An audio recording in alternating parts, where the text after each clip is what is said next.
Good morning from Lafayette, Louisiana, or however you pronounce it. I don't know how to pronounce things in Louisiana. I'm Canadian. Don't be mad at me. Don't hate me. It's Hitchhiking America Day 42. We're going east. We're gonna try and get to New Orleans today. First I have to get some breakfast. I also have to walk out to a spot where I can hitchhike. I'm just probably a kilometer walk. It's not too bad. Morning, Duncan there. Good morning, Skyly. Good morning, everyone. Yeah, so I'm just here at a recreation center. I'm about to walk out. Direction highway. Next to the highway on ramp is a McDonald's. That might have to be where I get breakfast. Morning. How did you like Relic and Willie? They were... That was a really fun ride. It was unique. I had a lot of fun. They're great guys. They helped me out a ton. I talked to them before the stream and everything like that, and they're just all-around solid guys with kind of a good message they want to set for their stream. And Relic the Clown, thank you for hosting the stream. I'm guessing that's an auto host.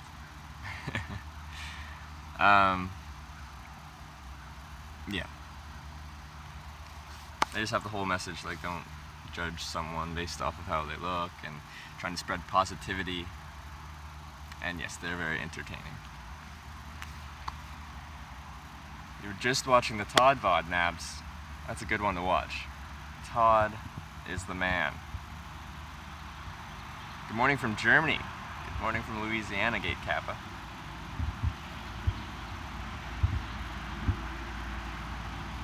Relic! Good to see you. Good morning. Good morning. I may or may have not camped over there. Cannot confirm nor deny the existence of my camp. But yeah, let's start walking. I got a little bit of a walk, and then I'm gonna grab some yummy at McDonald's. And then hitchhike out of here. Hello, Grand Monk.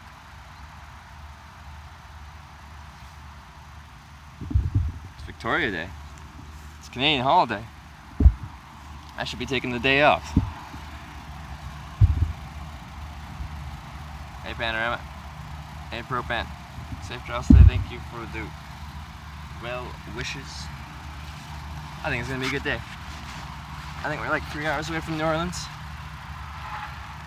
Would like to get there fairly quickly.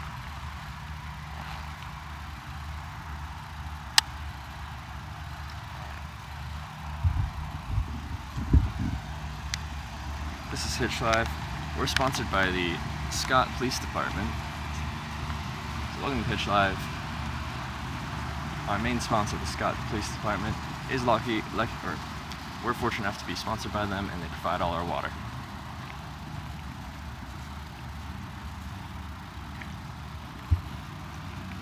At Hitch Live, you are live. That's a good sign. Morning.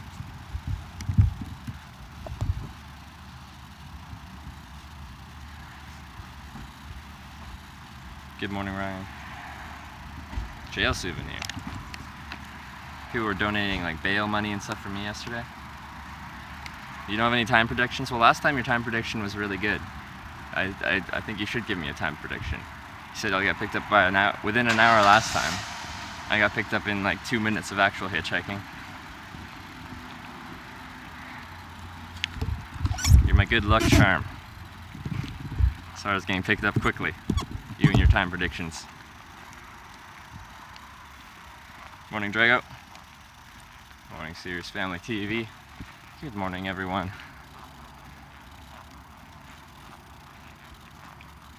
You know what sucks? When I set up my tent and went down, I checked the temperature It was 27 degrees Celsius at night. At night it's 27. Whatever that is, 85 or something like that. Don't know what that is. Wait, did you go to jail? I was in the back of a police car. And if you're in the back of the police car, you can't get out because it's got that lock.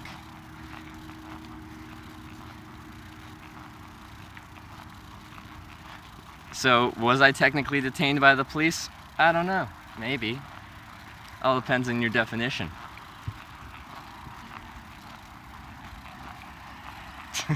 I wasn't. He's a really nice guy. Thanks, Lance, for the ride.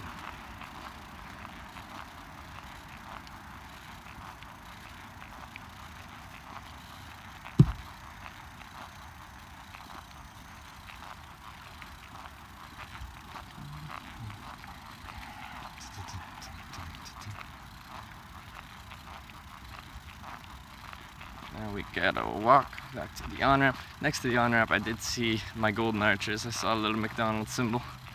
So I might have to get some breakfast there. I want something half substantial. I know it's not good for me. Don't give me crap, guys.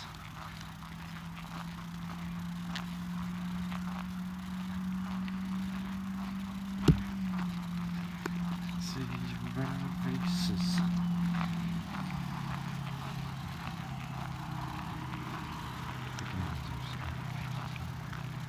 Breakfast of Champion. That's right, that's what I want to hear. I was expecting you guys to give me some crap. But we get the Baba Ganoush with the Breakfast of Champions. Appreciate the support and my McDonald's habit.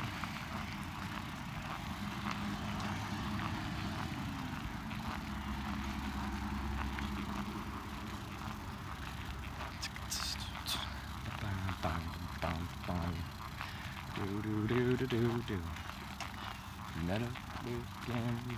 We both do that speak. Bourbon Street daytime. Yeah, I'm gonna try and get there pretty quickly. I think we're only like 3 hours away, something like that. So if I quickly eat, I'm on the road by 9. Hope to get a ride by 10. Hope to be there by 1. This is all hypothetical, of course. This is hitchhiking after all. I could stand there for 4 hours again.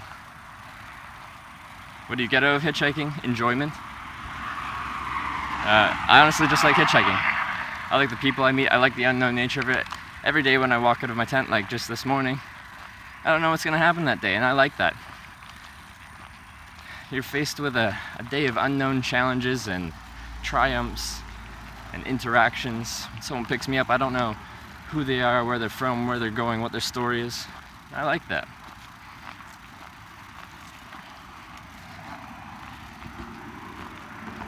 I've met some of the nicest people in the world through hitchhiking. I've had some crazy, amazing experiences from hitchhiking. Stuff that would never happen if I was just traveling in a traditional, by traditional means.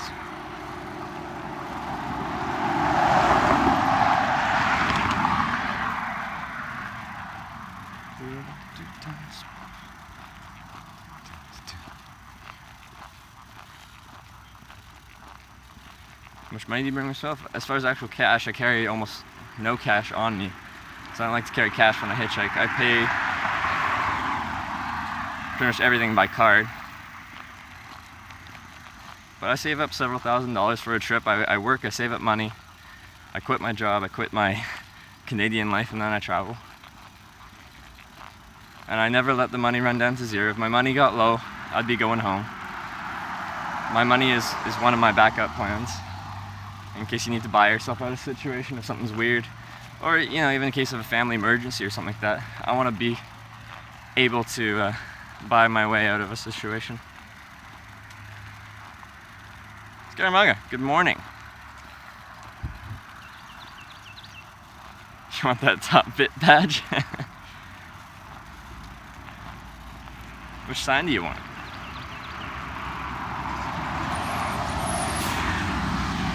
What's up, Trev? New Orleans today. Steezy. It's good talking to you. Yeah, plans New Orleans. Hopefully get there early enough that I can check it out a little bit before it gets dark, and then decide what I want to do from there. If we're trying to get out today, or if we want to spend a night in New Orleans. I don't want to be camping in New Orleans, I don't think. Unless there's a good spot, but I don't know. Everyone's warned me about New Orleans. It's a mixture of people saying that I have to go there and people saying that just warning me about what it can be. King of Phenomenal. Found you since seeing VOD of day one. Been hooked since. It's awesome. VOD of day one, like with the you want to ride or not guy and stuff. How's the temp and humidity there today? Well, it's not too bad yet. It's probably, sorry, when I looked at the forecast, I looked at it in, you know, Celsius, because Canadian. And I think right now it's probably about 25. But there's dead wind and it's already humid.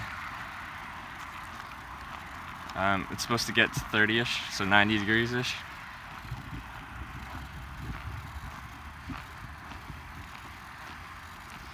Do you stay, get a room? You get a room, but probably. Don't camp in New Orleans.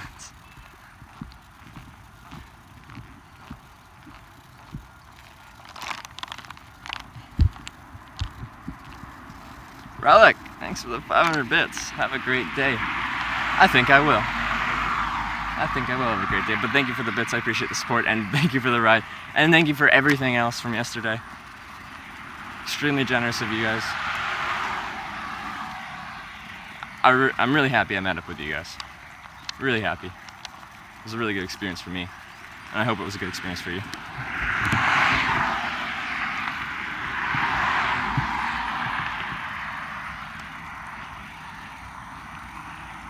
How will Twitch give you the money for bits? Well, you can get it deposited into a bank account, your PayPal account. They don't just give you money, like they chase you down and hand you a pile of cash.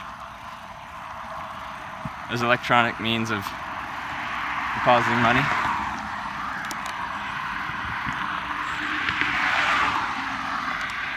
You started streaming right when they got to work. Get to pull it up on that second monitor. No, you get to choose. There's several different forms of payments you get to decide upon, and each one has a different fee structure. But if I do get partnered, I think Twitch pays for the fees. So I would just choose what's convenient, and regardless and irregardless, don't they mean the same thing? Regardless of the pay or the cost, I think Twitch pays it if you're partnered. You sleep good last night? It took me a while to get to sleep because it was 27 degrees Celsius outside at night, which is too damn hot for nighttime. So I'm like not even in my sleeping bag, I'm just like laying outside. I'm like, ugh, the heat.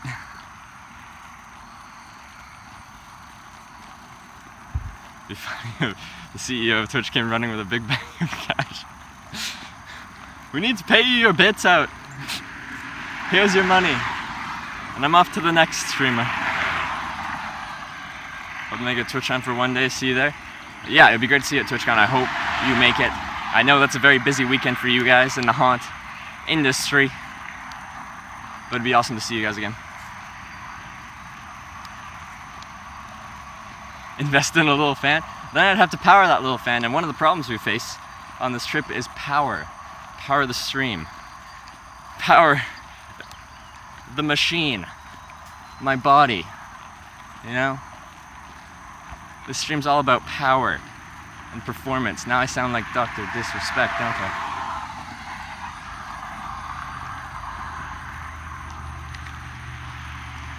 Can you show us romance on the road adventure? Probably not. And if it got to that point, I think that might be a terms of service violation if I showed you the romance. Welcome to the south, it's hot down here.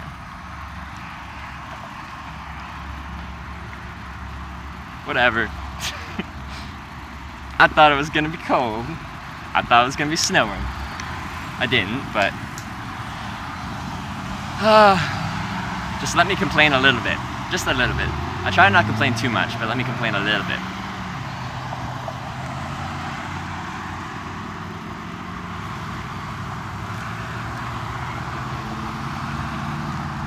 Also, how does it feel to go from no viewers to 100 viewers in 42 days? Feels good. The channel's grown extremely fast. Yesterday, like at the end of the stream, we were just hovering around 500 viewers. And that was without a major host. It's crazy to me. But we have achieved those numbers in part due to a few people that have hosted me along the way and get your viewership and your follower numbers up. So it is hard to get like the hardest part of building a channel is getting off that, 0 to 5 viewer kind of level. It's just hard for anyone to discover your channel if you're at the bottom of whatever game or whatever format you're playing on.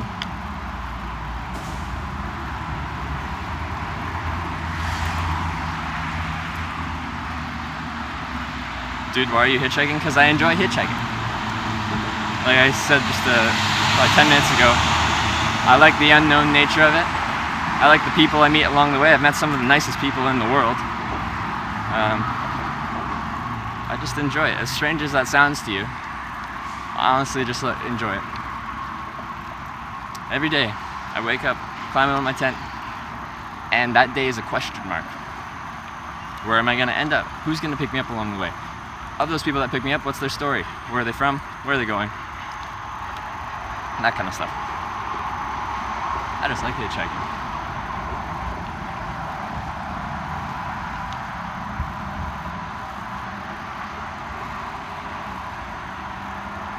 That's really dangerous. Well, it's definitely more dangerous than taking a bus, plane, train, or driving your own car from point A to point B. But I guarantee you, it's not as dangerous as you think it is. I have hitchhiked in 25 countries. I've been picked up 800 times in my life. And I can't say I've been picked up by what I call a bad person.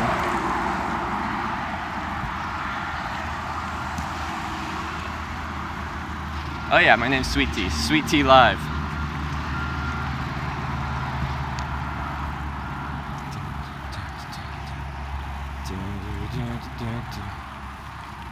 Being 100% safe is overrated. Well, I believe you definitely should take some chances in your life. Where you can, try to manage your risk. With hitchhiking, I have several rules. Like you'll notice the first thing I do when I climb into a car is to put my seatbelt on. Before I get into a car, I talk to my drivers.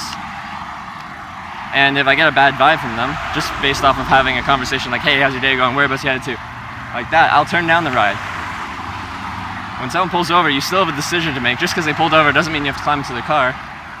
You still have to decide whether or not you want to get into that car. Don't just hop in, talk to them first. I don't hitchhike at night either. The fact that your stream makes it 300% safer, I don't know about 300% safer, but it definitely makes it safer. Because I do have to ask for permission to film people before I get into their car as well. Because this is the first time I've ever live streamed a trip. But prior to that, I hitchhiked through Ireland, Wales, England, Scotland, Norway, Sweden, Denmark, Germany, Netherlands, Belgium, Luxembourg, France, Switzerland, Liechtenstein, Austria, Slovenia, Croatia, Poland, Lithuania, Latvia, Russia, Japan, Australia, and the United States of America, and I haven't had a problem. Now you'd say, just because you haven't had a problem doesn't mean it's unsafe. Doesn't mean it isn't unsafe, I guess. Well, fair enough. But there's actually a small cult following of people that do hitchhike, and most of them don't really have any problems. You can tell he's said that a few times. No, that was my first time. Oh, there's a Chick-fil-A here too. I don't think I want Chick-fil-A for breakfast though.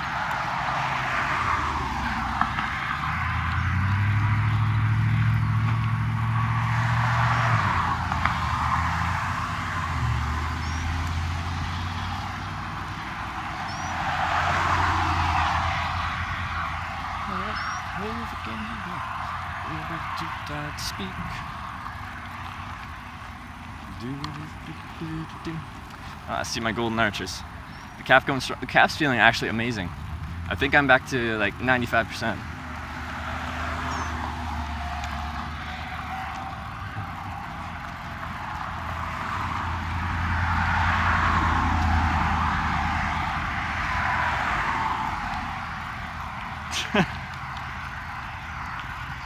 Can't even tell what the creepy driver's saying in that clip. Do you want to ride or not, is what he's saying. What a friendly guy. Can you tell why I decided to turn down that ride?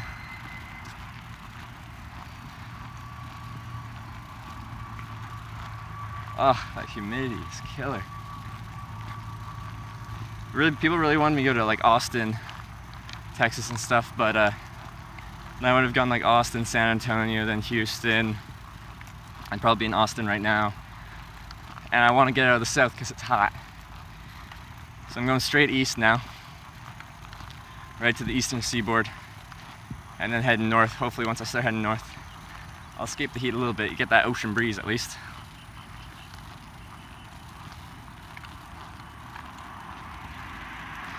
Yeah, you did good turning that down. Yeah. And people are like, how do you turn down a ride? Isn't that awkward? I don't know if I could say like, you know, turn down a ride like that. It's awkward. Now, if you're thinking about hitchhiking and you don't think in that situation you'd be able to say no, I'm gonna wait for the next ride, then you shouldn't be hitchhiking. You have to be able to tell people no. You gotta look out for yourself, because no one else is gonna look out for you when you're on your own.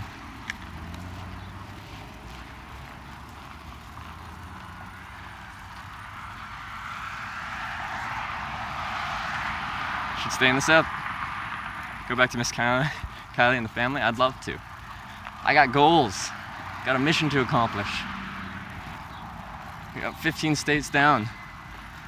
35 to go.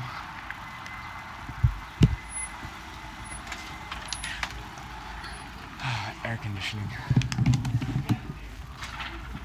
I love air conditioning. South is way too hot, I agree. Probably see the sweat on my face.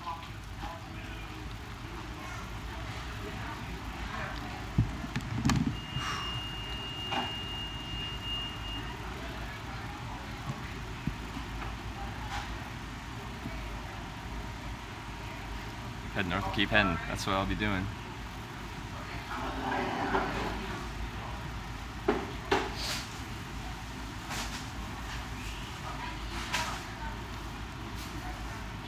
How's it in the sun out there today? Well, it's only 8:20 a.m., but it's already, well, can you see this? Like the sweat and the sweat. It's hot. It's mostly the humidity that's doing that to me. I think it's like 25 C. Maybe 27.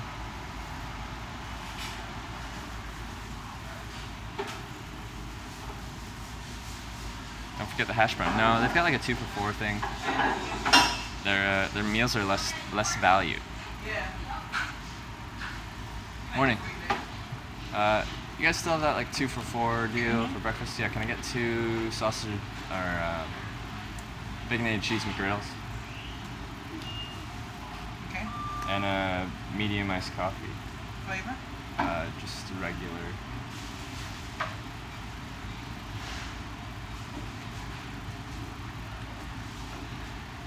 Is $6.50. Okay. Chip or Okay. insert? You got tap, I think, too. Oh, I'm sorry. You're fancy. Yeah, those Canadian cards. Got that advanced technology. Yeah. There you go. Thank you.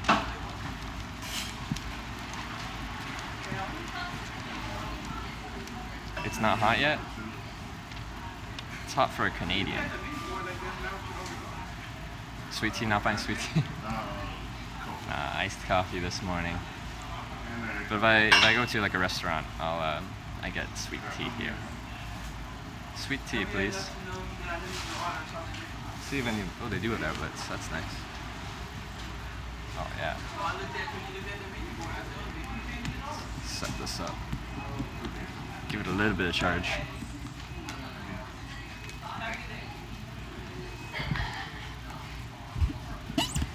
Did I see your question? Probably not. I can scroll back up or you can ask it again.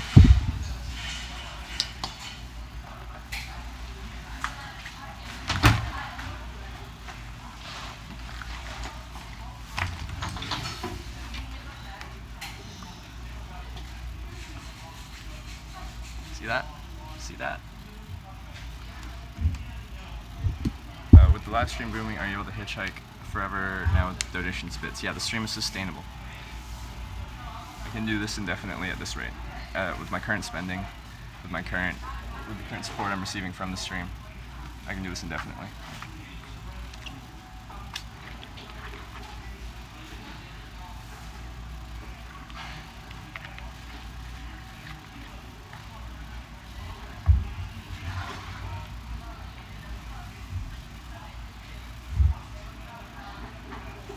Sure, it's gonna be one color by the end of the day. Yeah, probably.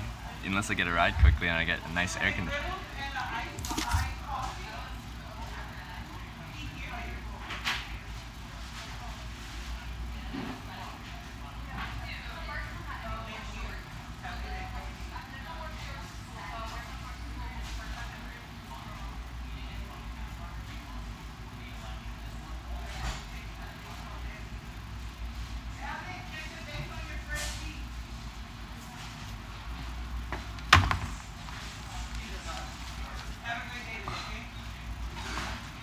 Give me 10 Celsius and I'm happy. Yeah, 10 C, if you're doing stuff outside, it's like perfect. So you work it up enough and you're never gonna overheat with 10 degrees Celsius. When I'm back home in Canada, even 20 C is like, I'm like, ooh, this is hot. It's hot. I'm comfortable in the 10 to 15 range. Sorry, Americans, we're all talking in Celsius right now. I do apologize. Apparently, we got some Canadians and Europeans in chat, or pretty much anywhere in the world that isn't the United States. Yum.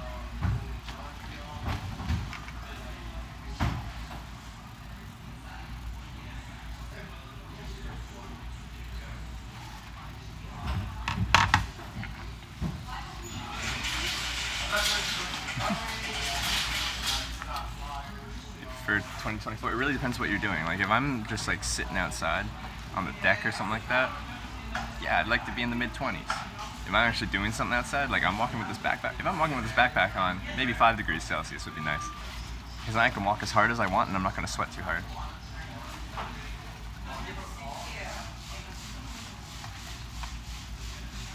Because when I'm traveling, I really try to avoid sweating. As I show my sweated out shirt. And it's only 8 a.m.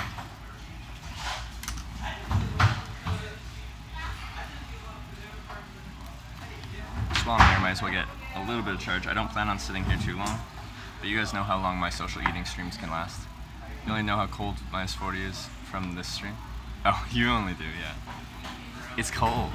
Honestly, when you get down to those temperatures, like you can't, like -30, -40, -50, it feels the same. You take your glove off and it just burns, it hurts. It doesn't feel cold, it just hurts. I had sleep last night. Once I got to sleep, it was good, but until I got to sleep, it was too hot. It was 27 degrees Celsius outside at night. -40, who walked in that? Me, I hitchhiked to the Canadian Arctic in winter, for fun. Because doesn't that sound fun, everyone? You slept in a tent at -40. Yeah, I camped out in Nunavik and stuff like that last winter. It's not, well, it was interesting. I worked in the outdoor industry and Mountain Harbor gave me a -40 sleeping bag, Ghost -40, which has a waterproof breathable membrane on the outside, so you can use it as a bivvy. So the first night there, I just laid down my sleeping pad, laid down my sleeping bag, climbed in my sleeping bag, and I could like look up at the sky, the northern lights and all that jazz.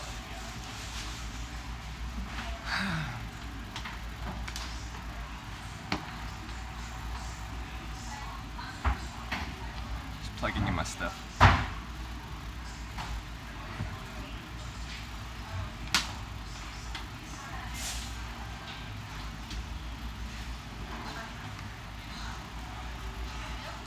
You'd be dead at -40? A lot of people would be. If you're not properly prepared for -40, like hypothermia and frostbite will overtake you very quickly.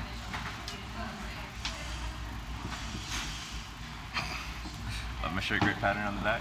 We're gonna sweat it out.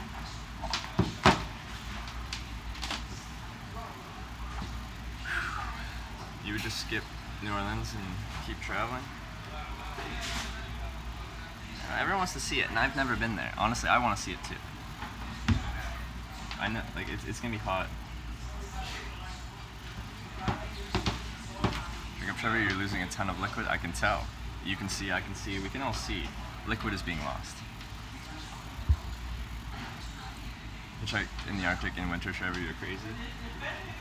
I am a hitchhiker, so most people think I'm crazy anyway. None of that polyester shit. Exactly. Polyester sucks. Well, it wicks moisture well, but it smells really quickly. Working in Alberta, working in minus 50, minus 55, yeah. Spending a lot of time in that environment is not fun.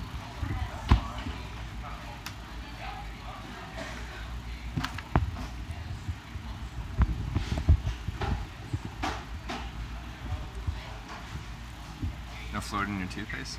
When it's at minus 40, you don't even have to specify if it's Celsius or Fahrenheit, because Celsius and Fahrenheit intersect at minus 40, so you can say minus 40 degrees flat, and we know what you mean.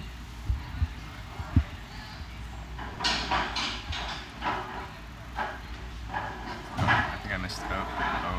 Oh, there's the rest of the McDonald's. There's my face. Tuna salad, thank you for subscribing. Welcome to the Twitch Hikers, thank you for the support. Now watch me eat a McGriddle. Have you had crawfish yet? No, not yet. Maybe in New Orleans. You can always get a motel room if you're too uncomfortable or hot. That's correct. I can do that.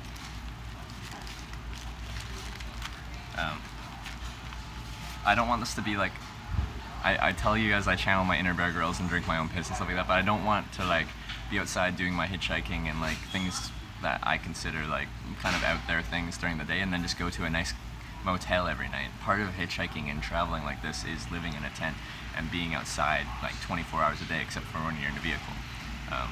I don't want this to be, alright, the stream's over, let's go to a 5-star hotel.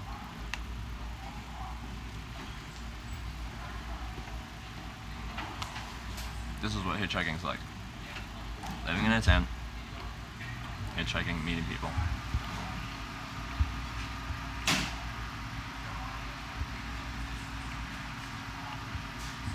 Should download the McDonald's app and get the sounds and free food. I should do that. I have it, the Canadian one on my phone, but I don't have the American.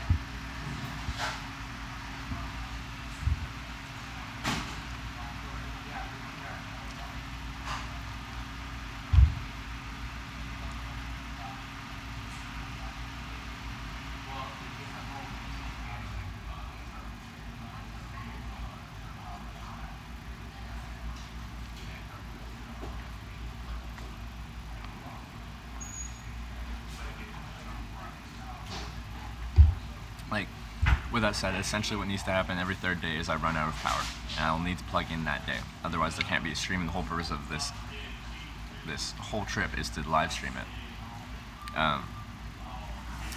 And if I can't run the stream, then I want not accomplishing my goal of live streaming what hitchhiking's like. So then at that point, I'd have to stay somewhere overnight to get a full overnight recharge. So I just said I want to be outside in the environment as much as I can, but if I don't get a full recharge, then I need to charge the stream somewhere. So I try to be out there in the environment as much as I can.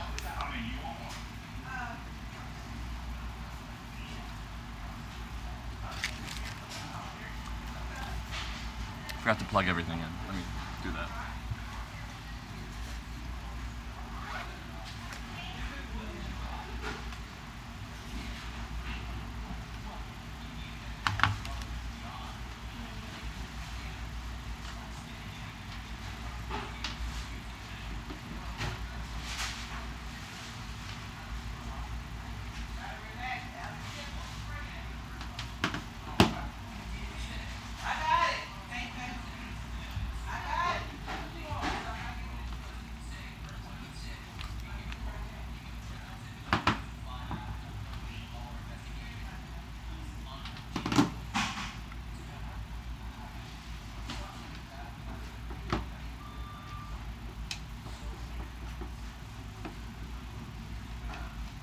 I don't plan on being here long, but I just want to get as much juice as I can while I'm here.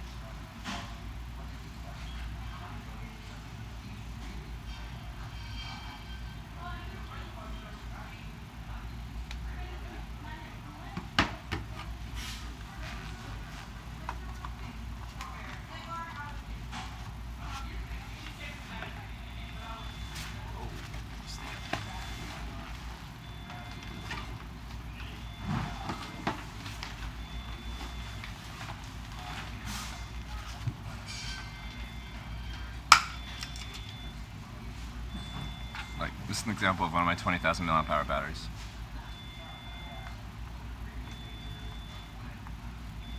Which can run about a day of live streaming. Alright. I think that's everything I need.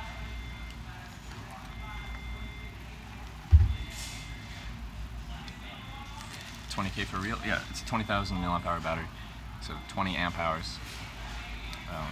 It's a large battery. Your phone battery is usually in the 3,000 to 4,000 milliamp hour range.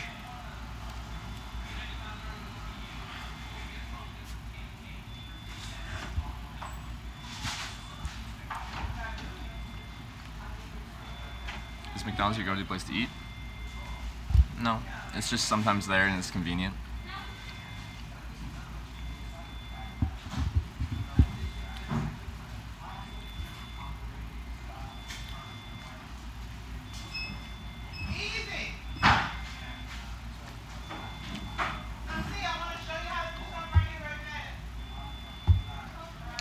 To the marathon, just for this fiddle. Really not. I eat McDonald's all the time.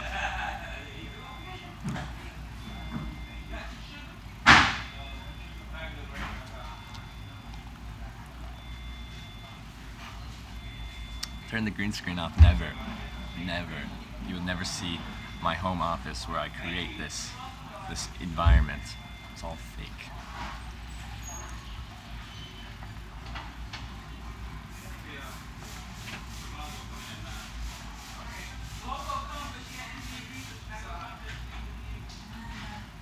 Yeah, just because I'm super slim doesn't mean I'm fit. That's very true. I spend a lot of time outside, I walk a lot. And that's the extent of my exercising, right? Batteries are small compared to ones gun run use. Yeah, because those 50,000 milliamp hour batteries, they can also, like, to charge the live view, which is the thing that ties multiple connections together and then creates a stronger, more reliable network, you can't charge that with, like, one of those batteries that I just showed you, because they output at like 5 volt 1 amp, and to charge the live view you need like 12 volt. You need a different voltage that those can't provide. With that said, those people, they stream for the day. He says with that 50,000 milliamp hour battery you can get 8 hours of streaming. They stream for the day, then they go back home and they recharge overnight. I don't get that luxury. Probably didn't wash his hands. Actually, that's correct. I didn't. I forgot to. Are you a fan of any other IRL streamers? I'm a fan of anyone that does anything different and goes out there into the world, does things, does different things. They're not even out there in the world. Like, we host this guy, a Mr. Horologist, and he just like fixes watches, and he has like 4 different cameras on like how he fixes watches. I just think that's unique and different. Anything different I like. I'm not gonna list off a bunch of different channels, but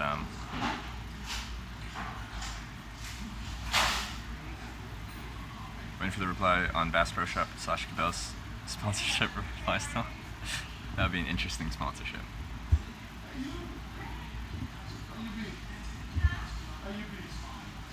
And Brooke Martin, yeah, Brooke, he does different stuff too. Like, I think when I was trying to host him, he was doing like an airsoft stream. That's different. Who's done that before?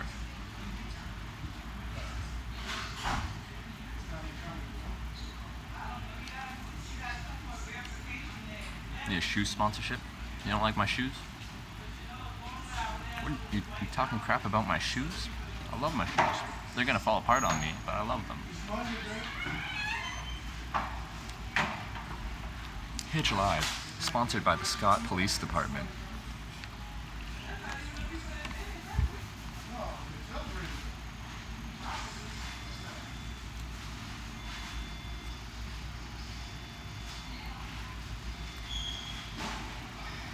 Do you go through shoes fast? Like a decent pair of boots can last you a while, but I do walk a lot, so I've killed 2 pairs of boots.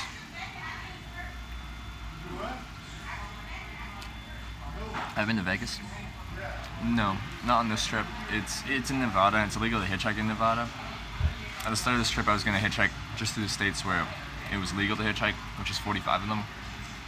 But now I want to go through all 50, but in the 5 states where it's illegal, I want to twitch hike, which is like pretty much negotiate rides with like the viewers and stuff like that.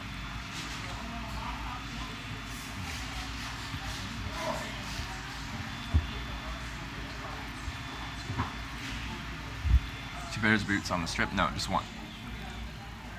My last pair of boots lasted me through like 23 countries, and then they split at the sole, and that happened in Shetland. I first noticed they were splitting at the bottoms in Shetland, and I kept using them through. So that was Scotland, Shetland's Scotland, and I went like Norway, Sweden, Denmark, Germany, Netherlands, Belgium, Luxembourg, France, Switzerland, Liechtenstein, Austria, Slovenia, Croatia. And in Croatia, the guy that hosted me bought me a new pair of boots. Because they were like in Shetland, they just started cracking and splitting, and I just walked on some wet grass and I felt it like come up through there. But by Croatia, like the rubber was completely split. It was like two parts of my shoe, and they were just like flopping.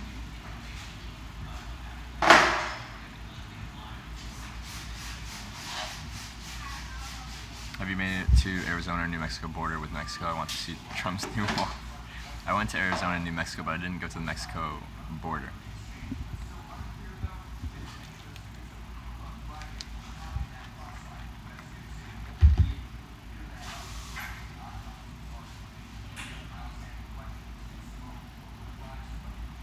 Yeah, Brooke Marson, no problem. Anything different, I like. Not that I don't like things that are like normal for Twitch. I like watching people play video games and stuff. I'm an IRL streamer doing something that I think is a little bit different. I like to try and help people that are trying to do something different as well.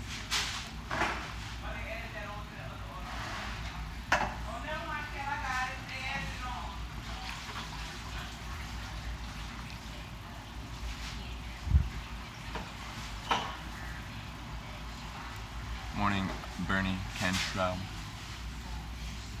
Morning, Sweet Southern Chick.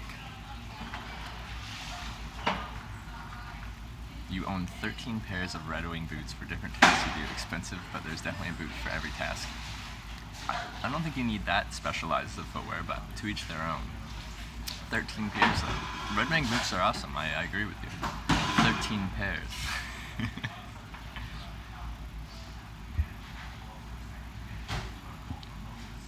Which country was the best in your opinion? I wouldn't be able to pick just one. Prior to this trip, I told people Ireland, Croatia, Ireland, based off of my experience hitchhiking there. You might have a different experience. Well, you would have a different experience because every trip's different. So maybe those wouldn't be your favorite, but they were my favorite.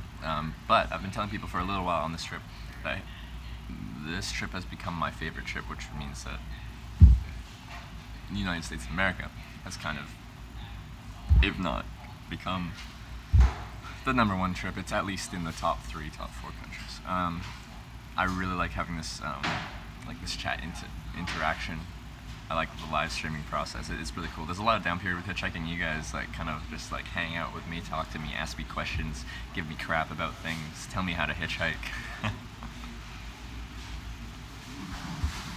Morning, Fastback. Oh, scenic wise. Croatia's way up there. Croatia's beautiful on the Adriatic. Switzerland, Western Ireland. The United States has some amazingly beautiful areas. The whole West Coast was like several thousand miles of gorgeous coastline. I couldn't just pick one. Anyone tried sexual advances toward you? Yeah. Usually through like just talking about sexual things. And if you want to go down that road, just keep talking about it with them. If you don't, change the topic. They get the point. How is hitchhiking in a country where English isn't the primary language? Europe, for the most part, was pretty good because English seems to be most people's second or third language. English is pretty widespread now, which is nice because there's several languages, and like I could learn like maybe 2 languages or 3. Can't learn them all. But yeah, once I got into like Russia. No one spoke English. I didn't speak Russian. I say Russia was my least favorite country I've hitchhiked across, not because of Russia or Russians, but because I couldn't connect, I couldn't communicate efficiently with the local population. So one of the things I like with hitchhiking is meeting and connecting with the local population as they pick me up. I kind of get brought in. They tell me, they show me about what their area is about, and if I can't talk to them, then I miss out on that. Like I did get a mobile data sim, so we could Google Voice Translate, but that's imperfect. Like it mistranslates. It's robotic. You can't connect that way. We can't connect as well.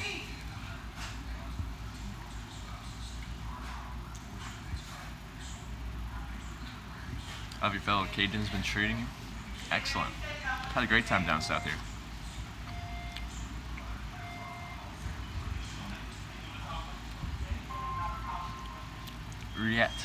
Riot. Good morning.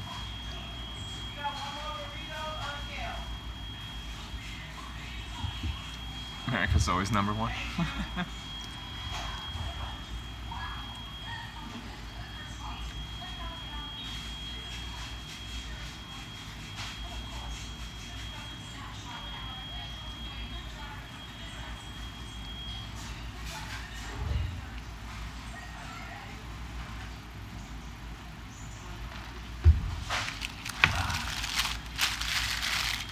Nice cold drink. Oh, male or female? Both.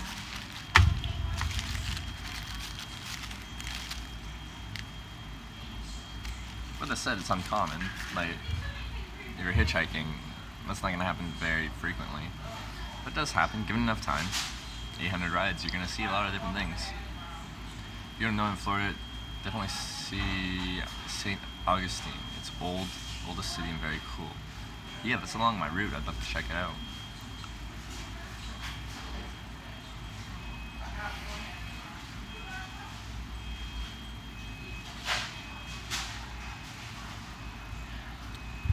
Been to Egypt? Not yet. I'd like to go at some point.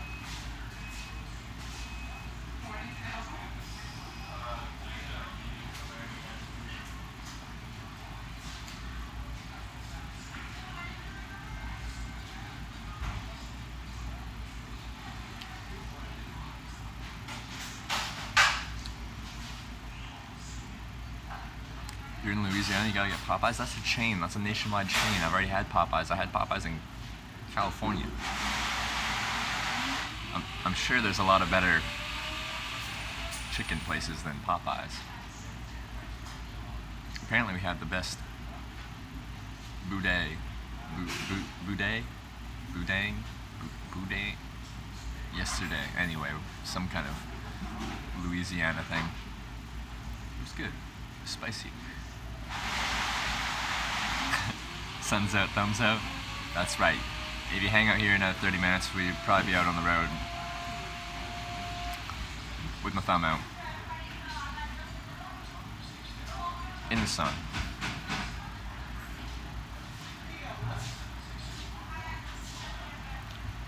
It's me, bro. Well, I went through Dubai and Abu Dhabi. You'll be okay there.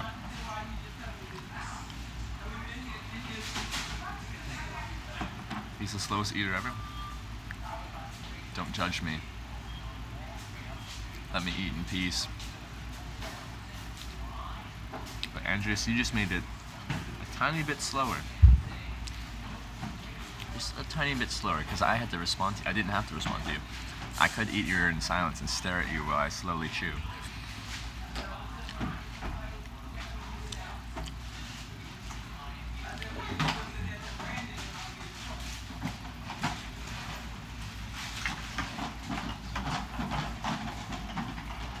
Morning, baby wolf. You should get a hat for this kind of weather. You're gonna boil your brain and get sunstroke. I don't hitchhike with a hat on. When I'm walking, I agree I should wear a hat. When I'm standing outside trying to hitch a ride, I want people to be able to see my eyes and my face. If I have a big hat on covering my face, you can't see my face. And your eyes make you human. If all I can see is a shadow here. Gonna try to get to Alaska? Yeah. As part of this trip, I want to go through all 50 states, so I gotta go to Alaska and Hawaii. I'll have to decide how I want to get there. I couldn't live stream. I could hitchhike to Alaska. That wouldn't be a problem. I probably wouldn't be able to live stream it for the most part. Going through Canada and Alaska itself is going to have very poor connection. You had fun with Relic and Willie? I did. That was a very fun trip.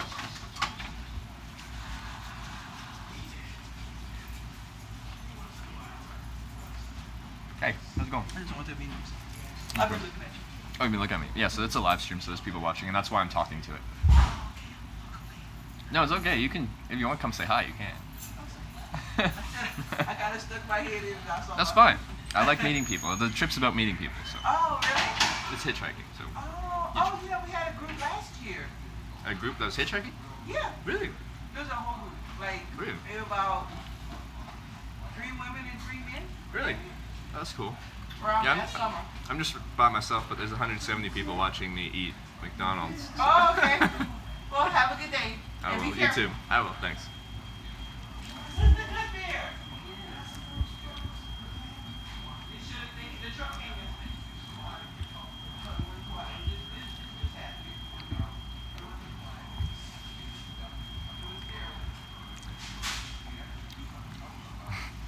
You appreciate my eating habits. Well, thank you. Thank you. Most people make fun of me, but Fastback appreciates me. There's basically 170 us, yeah. I tell most people that like either hitchhike by yourself or with one other person. Anything more than 2 is just too many people to hitchhike with. We're hitchhiking with 170. So let's do it.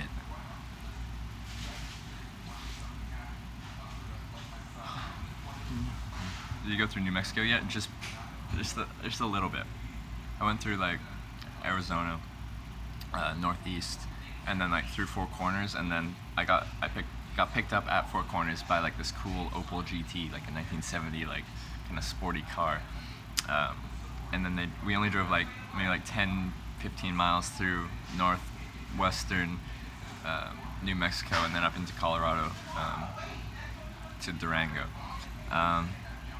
So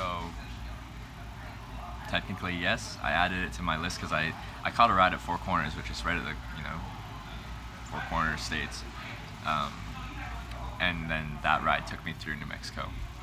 So I count it, but I really haven't seen much of New Mexico.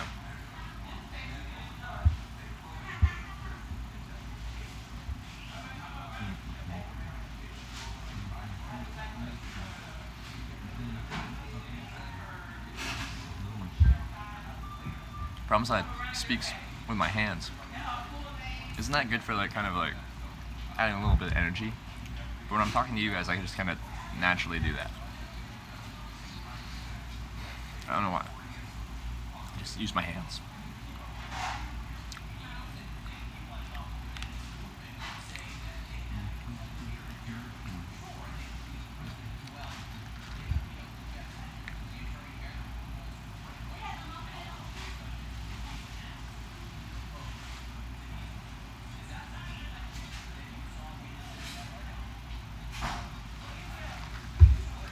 Speed slows down even more because of it. Perfect.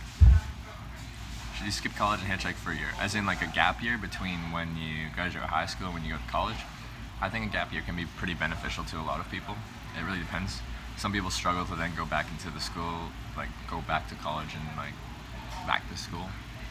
It really depends on what type of person you are. Like, I think more people should try hitchhiking, but I want you to, like, I don't want to like make it seem like it's the safest thing in the world. There are inherent risks with hitchhiking, and I tell you kind of how I minimize the risks, and I think you should do the same thing. So don't just like willy-nilly just like start hitchhiking and without regard for your own safety. But if you want to hitchhike, I think it can be a very valuable experience in your life, and a very rewarding experience as well. I can tell you the most accomplished I felt in my life has been when I've like finished some kind of trip and I've like gone across something that I think is difficult. Like when I got to Vladivostok in Russia, there's been a few times in my life where I felt more accomplished with something, you know? At that point in my mind, I just hitchhiked around the world. Like I hitchhiked across Canada, I hitchhiked across Europe, I hitchhiked all the way across Russia. If we're just talking landmass, I hitchhiked east until there was no more east.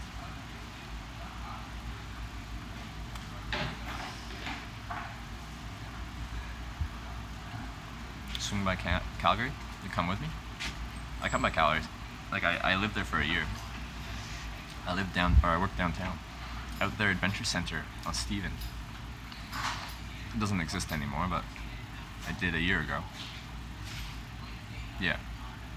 Yeah. A year ago it did.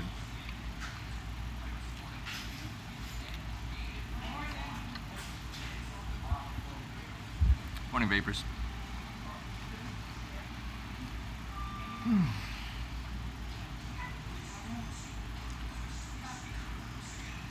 I did have a lot of fun with Relic. I had a lot of fun with Relic. It was some fun guys. And did everyone see his freestyle about like him picking me up and like he's got flow. He's got flow. I don't have the flow. All I can do is say 25 countries in a list. Do you eat burgers a lot while traveling? Yes, I do. In fact, we've kind of subtitled this trip the United States of America Burger Tour. Nice. Did you like it here? I did, actually. A lot of people talk crap about Alberta in general. I had really low expectations for Calgary, but honestly, I really like the city. Is there a clip? Yeah, there is one. Actually, it was trending on Livestream Fails subreddit, I think, to a certain extent. I don't know, it's probably like a clips thing, you could find it. Been in northern Michigan yet? One of the most beautiful parts of the country. I haven't been to Michigan yet. I will, I'm not sure which part, but I'll go through Michigan to some extent. I want to hitchhike through all 50 states, and Michigan is one of them, so we'll see what ends up happening.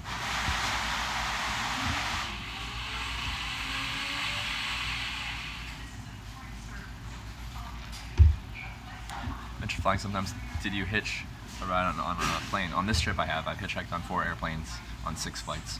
On previous trips I hadn't. This trip I learned how to do it. I got picked up by a guy in his truck and he kind of told me how to hitchhike on airplanes, and now when I'm near a municipal airport, like a small airport, then I'll go and try and see if I can finagle my way onto an airplane.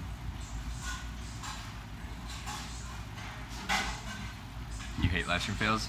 Yeah, that's the thing, is it's not only fails. The name doesn't really fit with what it is, but like if it's a win, they usually specify win or whatever.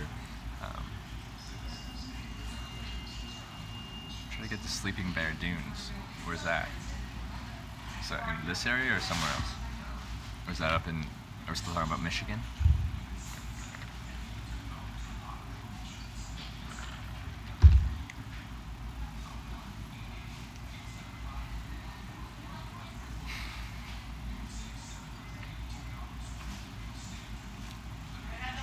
Oh yeah. Oh yeah, for those of you that were watching yesterday evening, I got picked up by a police officer. That was our first police ride for this trip. And what a nice guy he was. Yeah, iced creamer. What was your starting port? Port Angeles, Northern Washington State. Sleeping Bear Dunes, National Lakeshore, Michigan, United States of America. I'll try to get there.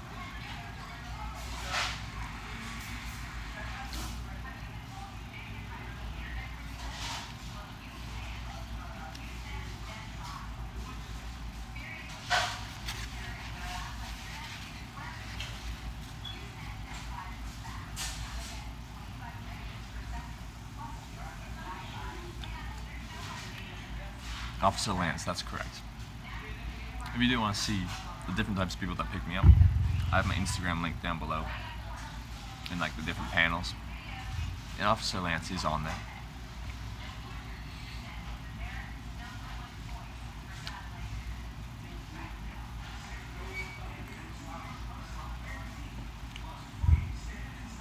Bet you won't catch a flight there right now.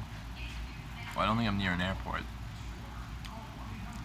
So, I don't think I'll be able to catch a flight from a McDonald's in Lafayette.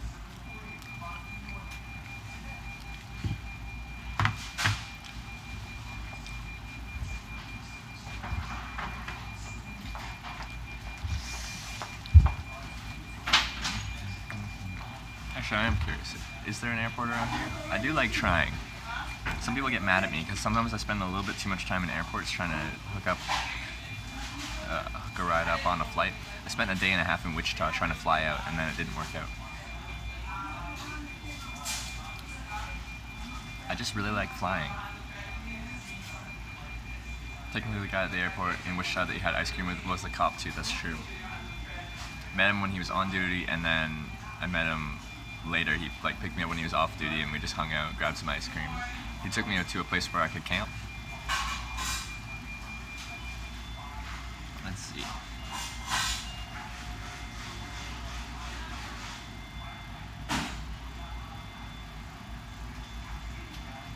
Yeah, there's no airports in the immediate vicinity, and I'm not going to walk more than a couple kilometers because it's hot. No airplanes yet today. There's a Baton Rouge airport. I bet there is. Is it a municipal airport? Is it a regional airport? Is it a national airport? I need a very small airport. An airport that pretty much only has, or for the most part has, just hobby aircraft. You know, people that own small single-engine propeller planes. Those are the type of people that I can just like walk up to and be like, hey, I like flying. You want to take this Canadian? And sometimes they say yes. On a layover in McDonald's. But now we're east. If you come this way, I'll bring you to the BR airport. It's pretty big, yeah. Once a airport's big enough, then it has like security, and then also a lot of the bigger airports are mostly like chartered flights, or actual scheduled commercial flights, and I can't hitchhike on those. Well, maybe I could hitchhike on a chartered flight if the people that were on the chartered flight were like, yeah, come on board. But usually the people that are spending thousands and thousands of dollars for a chartered jet airplane aren't really wanting to bring a little Canadian hitchhiker along with them. But, oh well.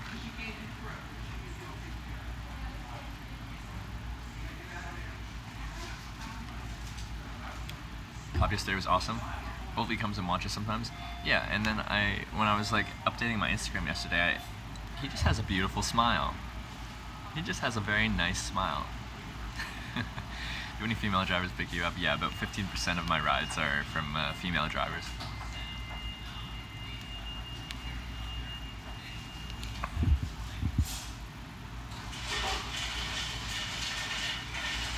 Hey, Pimp Master Slick. It's going really good. We're about to hitchhike. I just finished my food. I'm just gonna finish my drink, and then we'll be on the road. Sun's out, thumbs out. Someone coined that term, but that's gonna be us. Steal a helicopter, that would be based. This isn't Grand Theft Auto. I know you guys want it to be Grand Theft Auto, but it's not.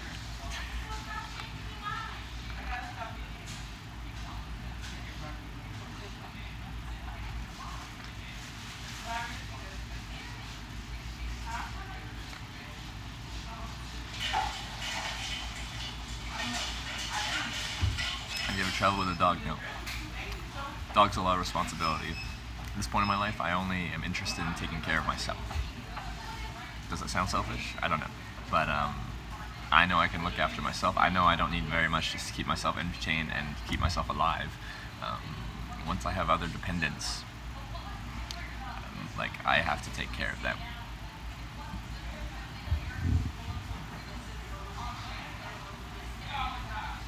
Thanks, Phoenix Sun. Yeah, yesterday was really fun. It was really fun. I think today will be more of the same. Maybe not with clowns, but something different. See you in New Orleans? Yeah, I'm gonna try and get there in the daytime before it gets all weird at night. Found me yesterday, now you're hooked. Well, I'm glad you enjoy the content, Pimp Master Click. Do viewers ever pick you up? Yeah. We don't call that hitchhiking, we call that twitch hiking. If viewers pick us up. How many, maybe I've had like 6, 7, 8 twitch hikes on this trip, and then I've had 89 rides in total, so 81 to 83 real hitchhikes, 6 to 8 twitch hikes.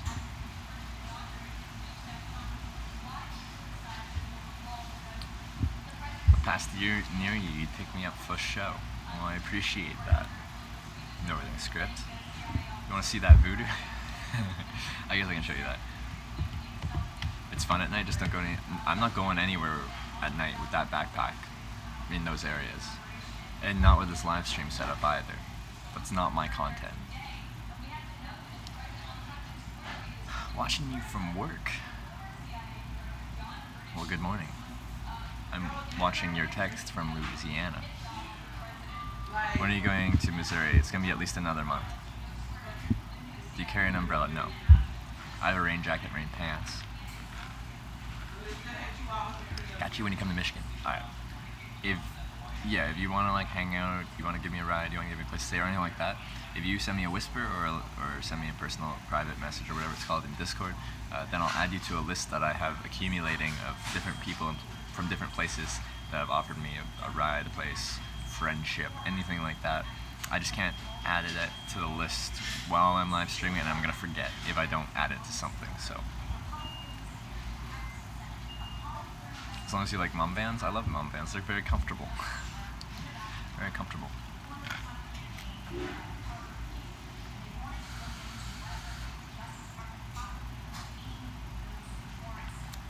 Friendship. Yeah. Get around Montana. That's cool. I think you're the first viewer in the Montana area. But again, I can't add that to my list right now because I'm live streaming and I have to like be doing stuff. But if anyone wants to like hang out, meet up anywhere, send me a whisper, send me a message in Discord, and if I'm in the area, then we'll try to make something happen.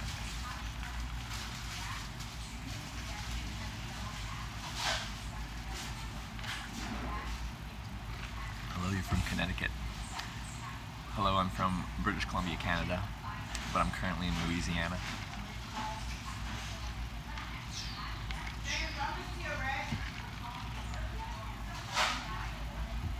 You ever join voice chat on Discord? On occasion. We did our first one last weekend I think, and we just went to the general voice chat, and we had like 20 people, and surprisingly it went pretty smooth. There was no one just like trolling too hard or anything like that. It was a good time. It was a good time. And we'll do more of that. I want to try and do that like once a week. Here in Calgary, it's like 4 hours away from me. I could take a week off and drive wherever. Whew. What's your phone data plan for streaming like this? I run on the Verizon network, but it's not through Verizon, it's through a third party. And it's $150 a month for unlimited, unthrottled Verizon network.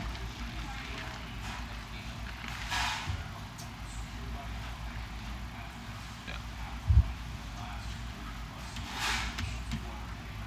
Journey makes it to Toledo, Ohio. Got you, man. We'll be going through Ohio. I'm not sure exactly which areas. But again, whisper or Discord message, and I'll add you to the list. I just can't do it. I add it on here, but I can't be like adding names and locations while I'm doing this, because I'd just be staring at my phone, like typing stuff for a while. I'd rather be like talking to chat.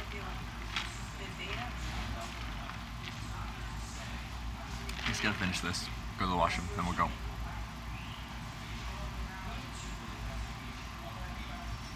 It's a chunk of something. Oh well, it's already down my throat.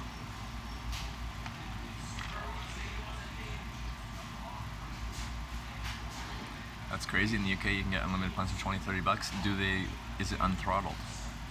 As in, if you use 20 gigabytes, do they still give you full speed data? Because you can get, in the United States, it's not as cheap as 20-30 pounds. Actually, it's about 20-30 pounds. I think for $40 you can get like AT&T unlimited data, but they throttle you after 20 gigabytes. What that means is like you get 20 gigabytes of full speed internet, and then after that you get like dial-up speed. Maybe a bit faster than dial-up, but you get the point. Not fast enough to live stream on. Avoid Ohio at all costs. Well, I'm going to Ohio, so.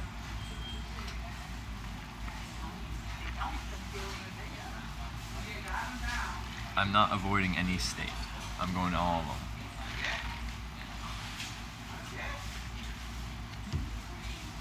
Yeah. So I pay significantly more than the average data plan because I can use a couple terabytes if I want to. Right? It's unthrottled, unlimited, like truly unlimited. Gotta run to doctor appointment. See you later in New Orleans. Alright, we'll see you later, Carla Mascara. And see you, sweet southern chick.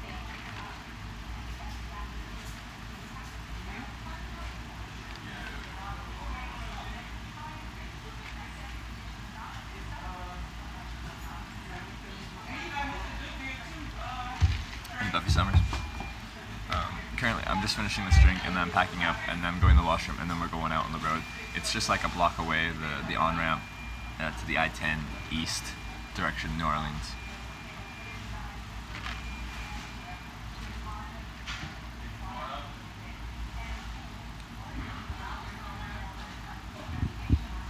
Even the internet service providers are unlimited, like just so high, most don't realize. Yeah, a lot of internet service plans have like a terabyte kind of data cap. A lot of people don't use that, so they don't even know they have a data cap. But what's your favorite state you've visited so far? Like, as far as just like the state and what it kind of offers, probably like Colorado. I think it's diverse. It has the beautiful mountains. It has like desert. It has plains. It has that, and then everyone's very outdoorsy. They like being outside and doing stuff.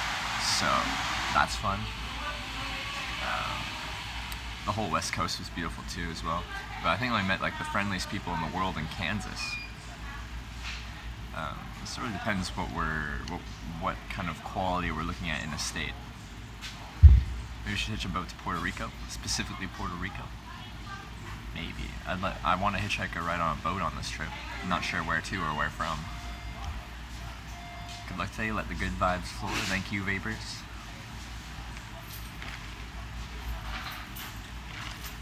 Hate to see you miss Florida. Like, I'll go through Florida, but I'm probably only going to hit the northern part. I don't, with the heat and stuff, I don't want to go like, I don't want to do that whole U of Florida. Given different conditions, I probably would want to do that, but it's hot. And hitchhiking, I stand outside all day.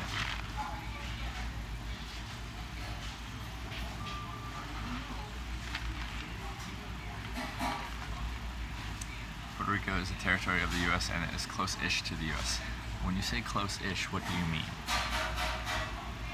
Is it in the middle of the Pacific Ocean? Or like somewhere thousands of miles away on the ocean? What's considered close?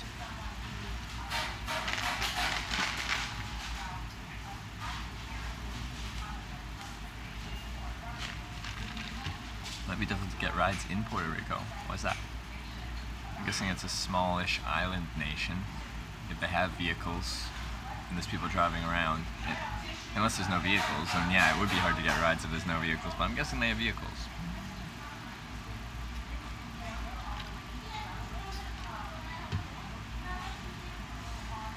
Day 42. We've been hitchhiking for 42 days. I think I've taken 4 days off, maybe 5 days off. Did I already pass Oklahoma? Yes, I did. Yeah, I only spent, like, I went through Oklahoma quick. I got dropped off, like, just past the Kansas-Oklahoma border one night. Hitchhiked through there today, went through Tulsa, and then got dropped off just across the Arkansas border that evening. So I literally just spent, like, 1 day in Oklahoma. See, they have vehicles. Didn't they just get hit by a hurricane or something? I don't know, I'm not up to date with current events. I don't follow the news that much when I'm traveling. I don't have TV, I don't read news on the internet, so I don't know what's going on.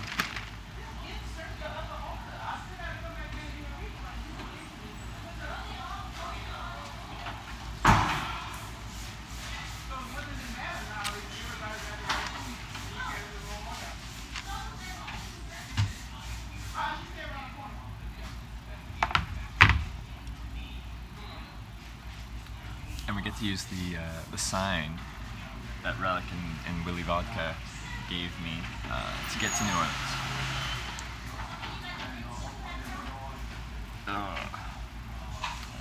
I'm done.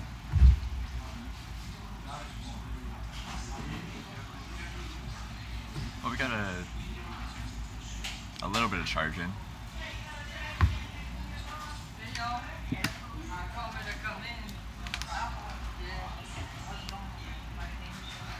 You're about to come here every day and put the news in chat.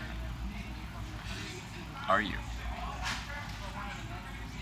Today on Hitch News. Alright. I'm gonna throw all this out. Then we're gonna go to the washroom. Then I'm gonna go hitchhike. It's gonna be a good day. Actually, I'm gonna put this away. Then I'm gonna put sunscreen on while I'm still inside in the air condition.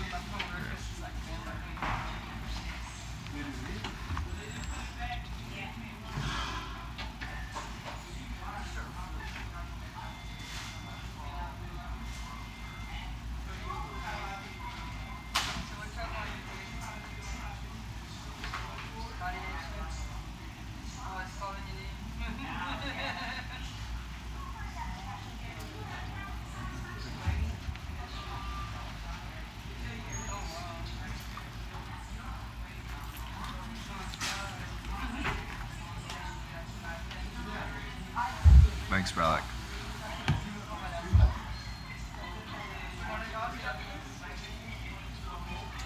So what are we drinking? I have 2 liters, 2.5 liters on me. That'll last me several hours, and I'm close to civilization. So.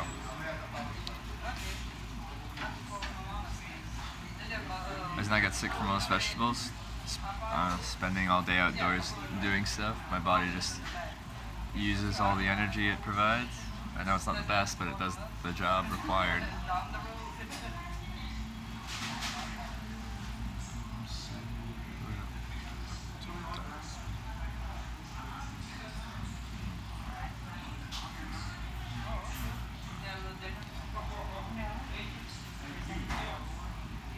Guys ready to stand outside in the heat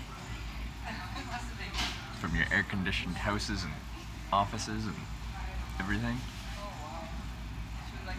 You're gonna like comment in chat how nice and cool it is. You're like, ooh, I'm in my room. It's a comfortable 68 degrees Fahrenheit, you know?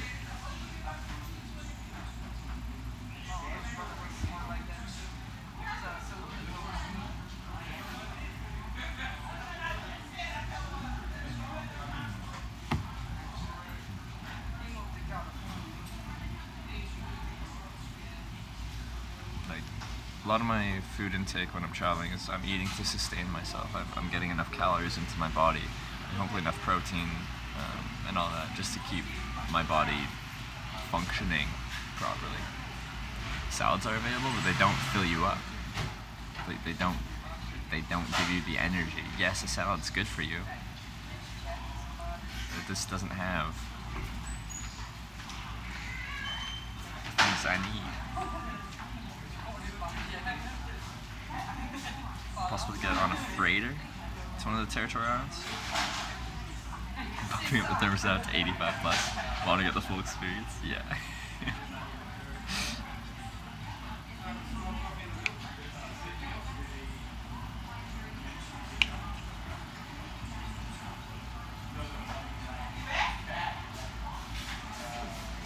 Did you finish the boudin? I couldn't eat it all. And I couldn't camp with it, so I had to throw it a little bit because I couldn't have it next to my campsite.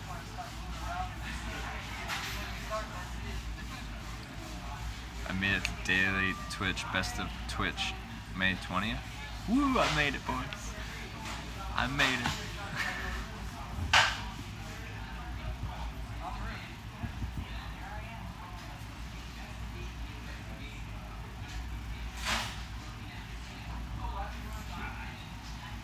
I couldn't eat the rest of the boudin, or booty. I don't know what it is.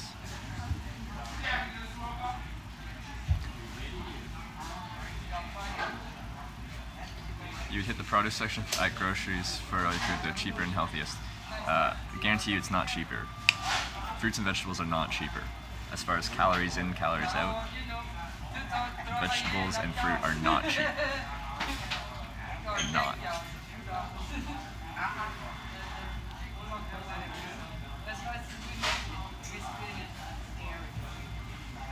Boudin. There, thank you. Or Boudin? Boudin.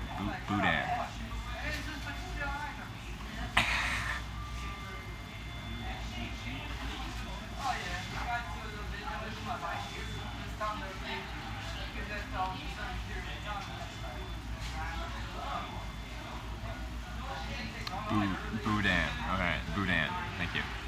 Or you're trying to scare me. I'm not sure. Just boo.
Bananas are super cheap. How much calories are in one banana?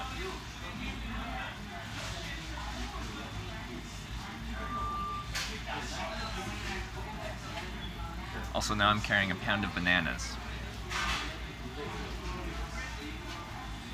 When you're talking about food you want to hike with, especially if I'm bringing it with me, I don't want to carry around 5 pounds of bananas because that's 2,000 calories. I want to carry like a pound of almonds because that's like 4,000 calories or 6,000 calories, and it takes up no space and it takes up barely any weight. And I'm not trying to like argue with it. This is just from my experience traveling. I don't bring around fruits and vegetables with me. They're heavy for the amount of calories. So if I want to eat like carrots and I want to get 2,000 calories, I need to bring pounds and pounds and pounds of carrots. Or I can take a pound of almonds. And that's like 2 days of the calories and protein you need.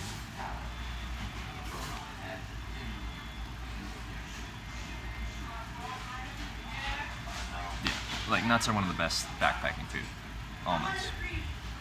Like I think a third cup or quarter cup is like 100 something calories, or is it 200 calories? I don't know.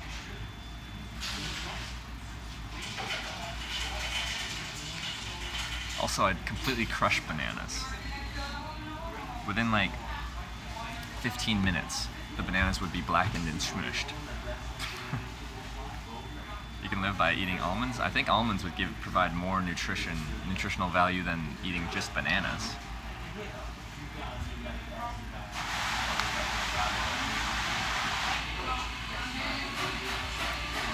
Actually, I think the one food that provides the most nutrition, like complete nutrition, if you're just talking about one vegetable, is I think avocados. I think if you could only eat one natural food, avocados are the closest to a complete food group. Yeah.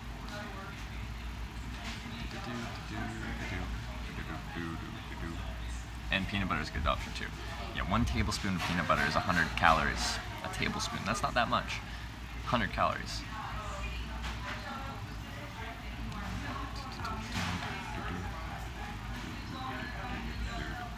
Oh, actually, I'm gonna try and turn on notification stuff. Maybe I'll do that after I go to the washroom.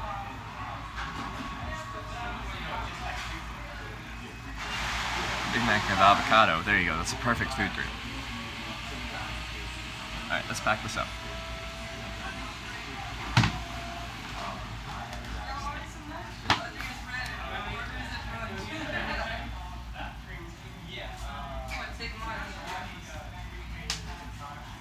Apples are far better hiking fruit, 100% edible. You don't eat the apple seeds, do you? Don't they have cyanide in them? Is it cyanide?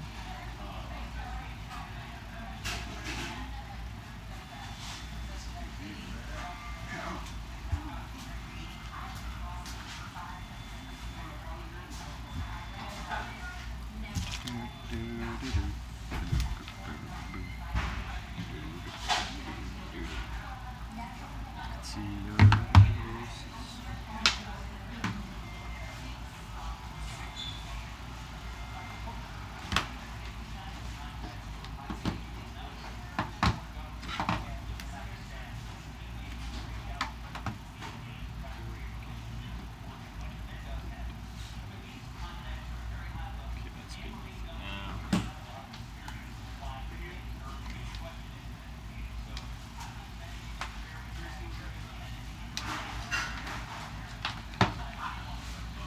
I do find it funny because a lot of people, when they see me filming, they think when they're like kind of off to the side over here, that they can look at what I'm doing, but they're not in frame.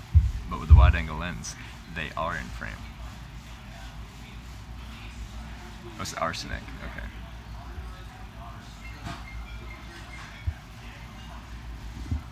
You're not dead or poisoned? I'm also not dead from eating McDonald's, but people say I'm going to die from eating McDonald's. You'd have to eat a bushel of apples before the arsenic would affect you. But do you eat the core of your apple? Are you bringing me vitamins? Maybe I should eat a multivitamin. Maybe. That might be a good idea.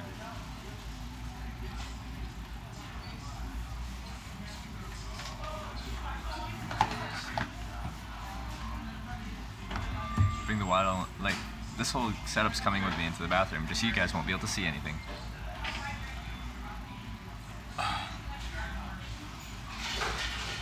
You eat the core and the stickers.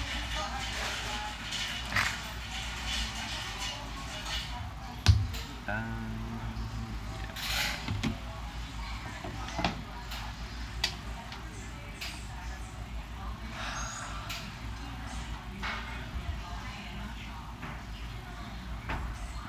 When you're in the backcountry wood, if I'm not in the backcountry, you don't. Okay. You should use gun run backpack. Problem with that is I need to charge a live view unit. Also, I need to pay a ton of money on data. Like the recommended setup he says in his gun run website, it costs $900 in data per month. But the other problem I'd run into is charging. So he has this big 50,000 milliamp hour battery. This is a 20,000 milliamp hour battery. Just like, what is that? 40% the size of his battery. And that, he says, can run the gun run backpack for 8 hours. I need to go multiple days without having to plug into a wall. So I'd need at least 3, if not more, of those big 50,000 milliamp hour batteries. How much do you think those weigh? How much space do you think those take up? I'd love to increase the quality of the stream and tie together multiple connections so we can have a more reliable, faster stream. But when you take multiple signals and tie them together, if you're in the middle of nowhere, then there is no signal. There's no signals to tie together. So we still run into the problems.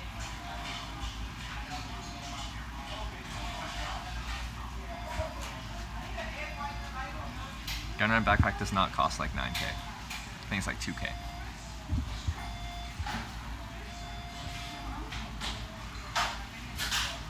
Did we get a clown ride today? I guess we'll have to just wait and find out. There's the McDonald's behind me. Come on.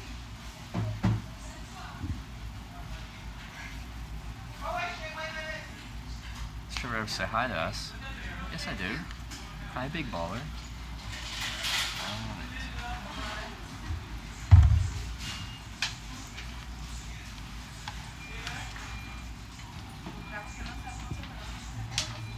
I'm taking you guys off wall power and converting you to battery power. Yeah, I'm looking at getting a solar powered battery. Everyone tells me to get a solar powered battery. Everyone. I want to try it out and I'll give you guys a review.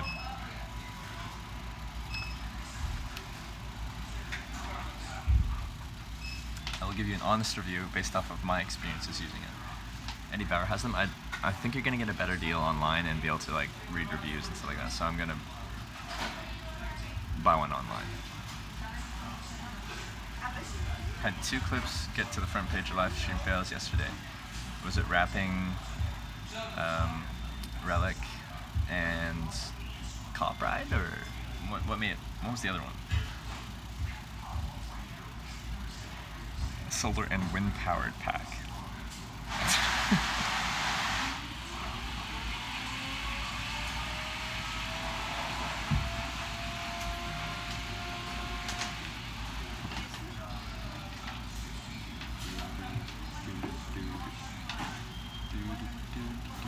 Rapping in the ride with Cop. Nice. Yeah, Relic is an awesome guy.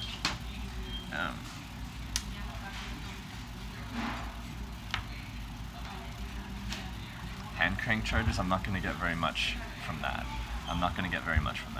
But yeah, emergency power, maybe. But like, I think I just carry like an emergency small battery, like tucks away in my backpack that has an emergency charge if I need it, rather than a hand crank charger, because that would weigh as much as a small battery. I'd rather just have that battery tucked away. A hat with a wind turbine on top. That'd be sick. Kept the battery recharged in cars. Usually my rides aren't too long. But yeah, in theory, I could ask them to plug into their cigarette lighter. Sometimes the cigarette lighters don't really draw that much power, and like my battery actually depletes faster than the charger will charge it. But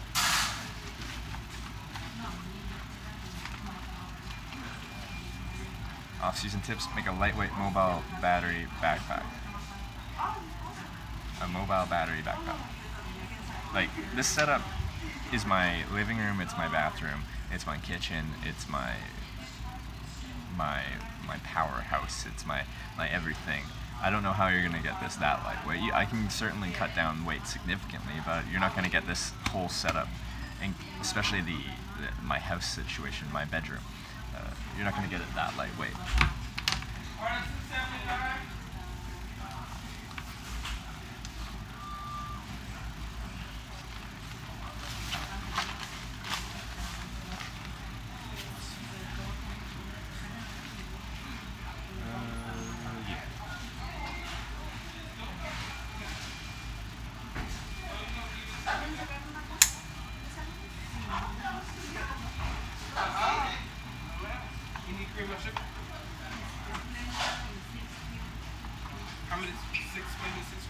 Like a cleaner design. Maybe a cleaner design. For a backpack? I'm not gonna make my own backpack. I can look for backpacks that work better for the system I have. A small nuclear reactor on the top of my backpack. Now that would be good. You don't have, like, nuclear reactors can run off the fuel for like years. Then we would never have to plug into a wall.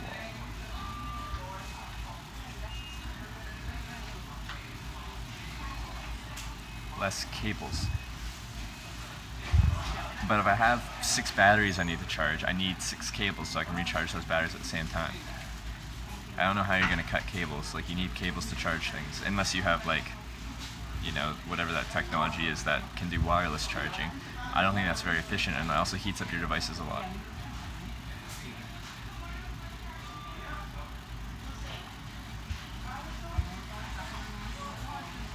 So then, nuclear reactor.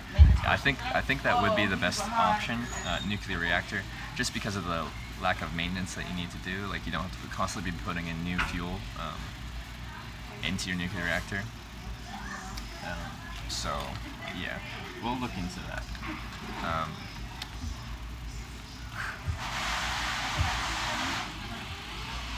Would a cascade work at all? You're gonna have to explain what that is. If you explain what it is, I might know what it is. I just don't know. I've never heard someone say a cascade.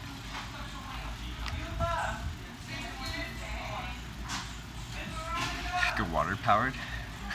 Just have like a little water turbine that I dip into the water.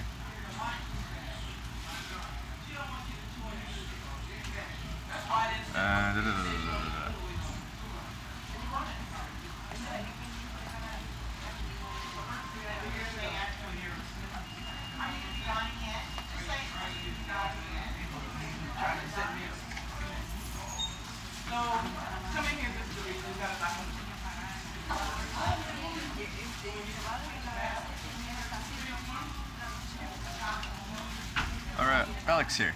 Hey, Relic.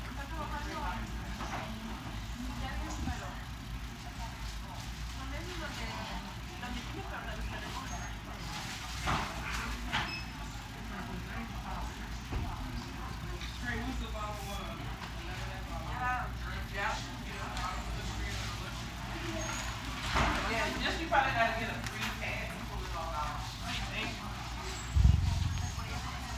What I am going to do is refill this water bottle as well.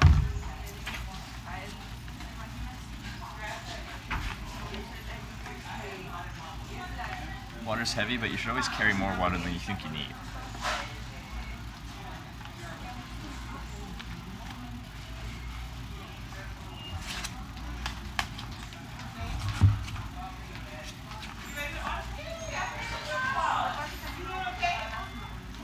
You have BTTV on your phone, or can you even get, I think, honestly, I don't really know much about BTTV. My man Impact is all about that. I just talk to a camera. He does everything on the back end, so it's gonna be ripped. I'm gonna be skinny as AF at the end of this trip. Don't know about ripped.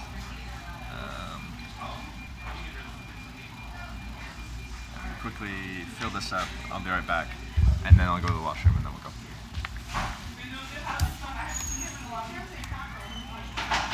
Hitch Ride, sponsored by the Scott Police Department. You doing good though? I didn't forget when I went to the bank one day, but I just started last year.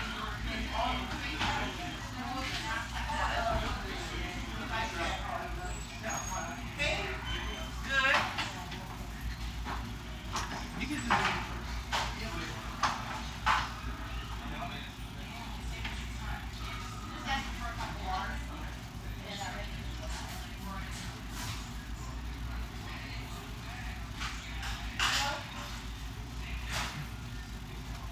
They don't have a water one at their little fountain thing. I have to ask for water.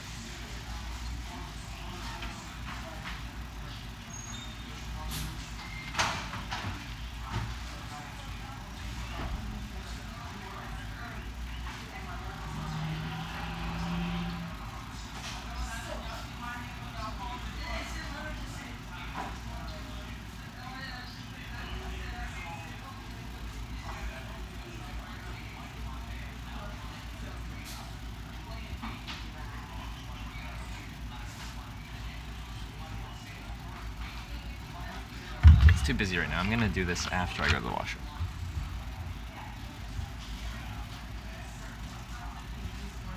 They're cleaning the bathrooms. Well, we're gonna find out. Hey, I have such an amazing community. Thank you. I love my community. Love you guys.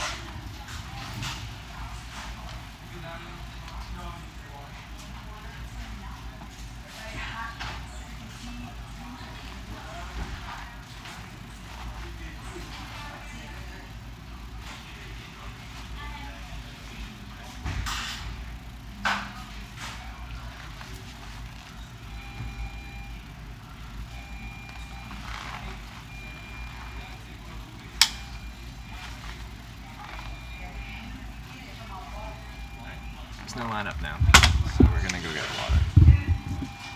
How much does that backpack weigh? We're estimating about 60 pounds.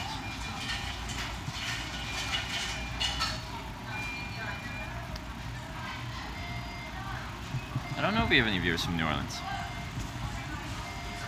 Hi. Actually, I already ordered, but I just want to... Can I get a cup of water so I can refill mine?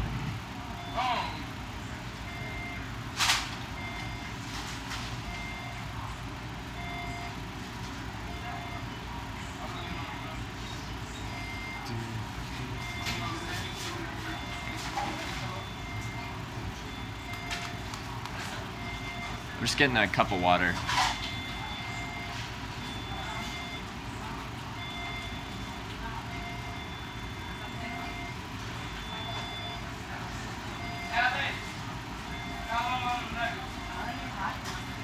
Thank you.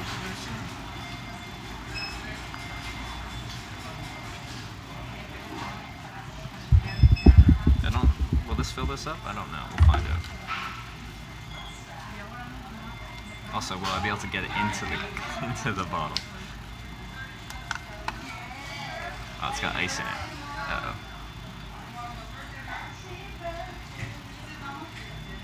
Oh no, the ice makes things difficult. The ice makes things very difficult.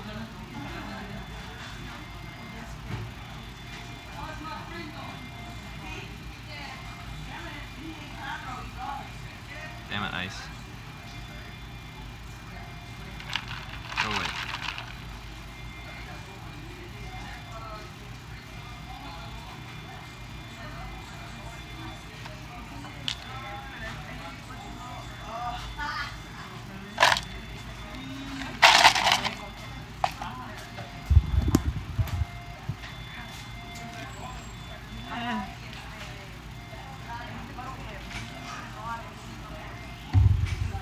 I was pouring so slow because there's a bunch of ice in there, and you know how it happens, like when the ice sits in the back, and then all of a sudden it's like, nope, we're gonna avalanche down, and then water just goes everywhere. Yeah, that's what I was doing.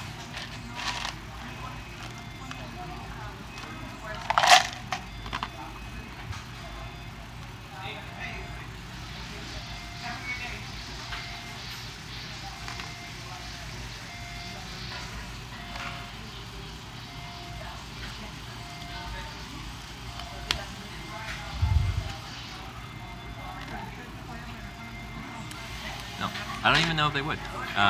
It depends. Like I can get water in the washroom, unless it's one of the automatic ones that just sprays out warm water. But when they fill up water, they have like an automated machine, and they just push a button. It gets grasped, it gets pulled around, it fills it up with ice and water, and then comes back out.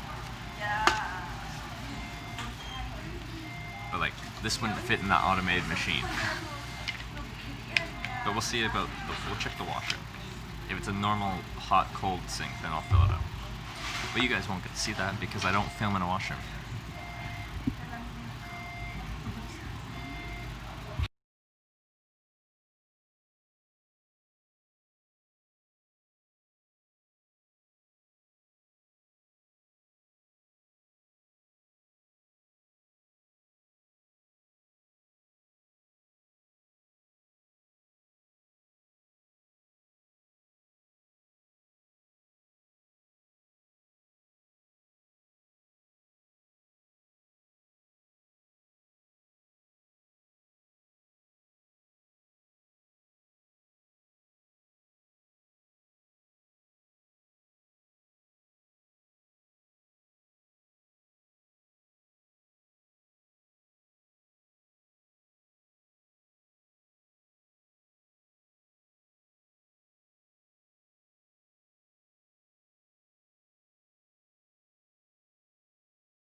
Severing the guy before me took like 30 years.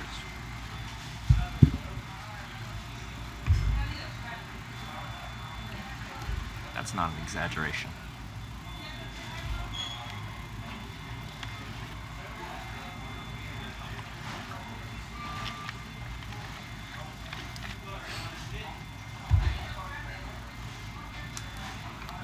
Alright.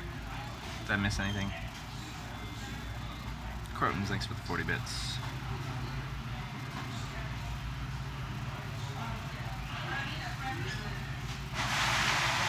Alright, we're back. I'm ready to go.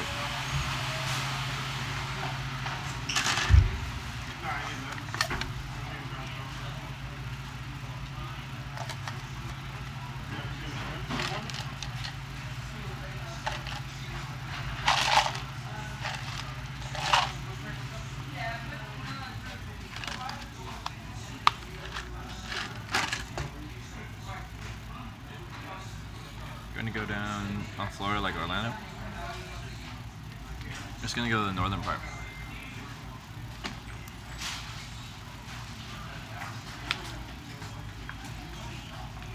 Yeah, I didn't get any bites last night.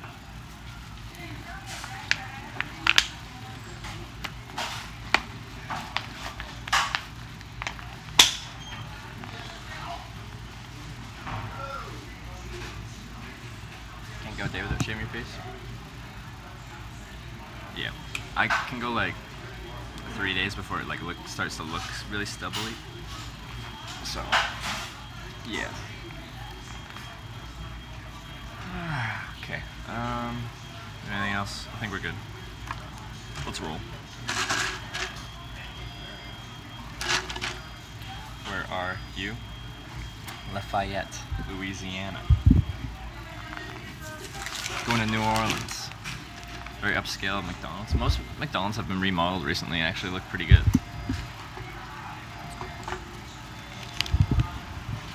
Okay. It's good. It's good. Alright. This is not garbage, that is garbage. Let's roll. Sunscreen is on. The green screen is active.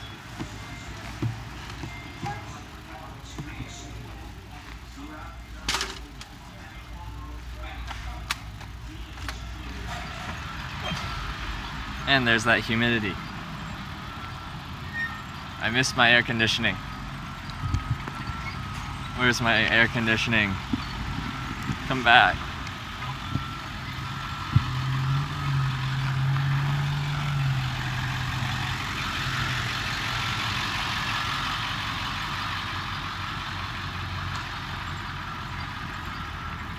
Fill a piss bottle? Yep. All my bottles are full of piss. We're ready to roll. Bear Grillsing it up.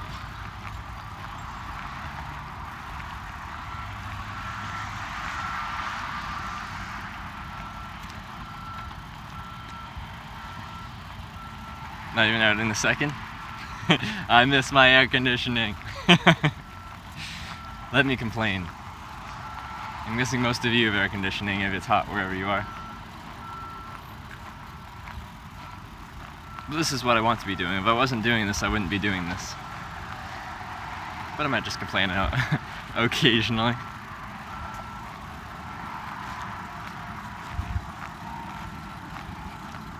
But when you're in a nice temperature controlled air conditioned place and you step outside, it hits you like a wall.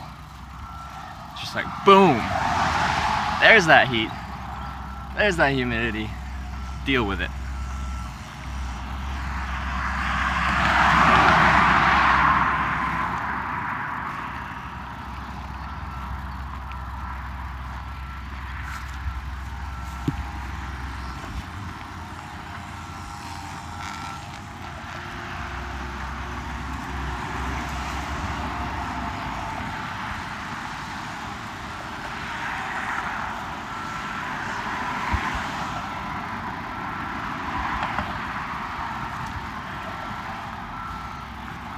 You're about to get a sore thumb. No, my thumb. It has sees a lot of work. It gets used a lot, so it's used to being out all day, doing its thing. Oh, that's quite the drop. The sidewalk just kind of ends on a cliff.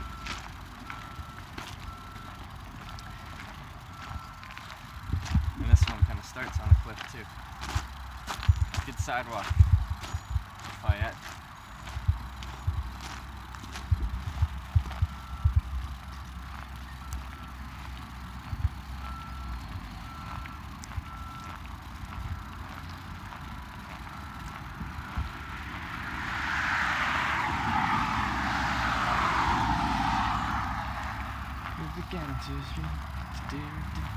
Yeah, my on-ramp's just over there.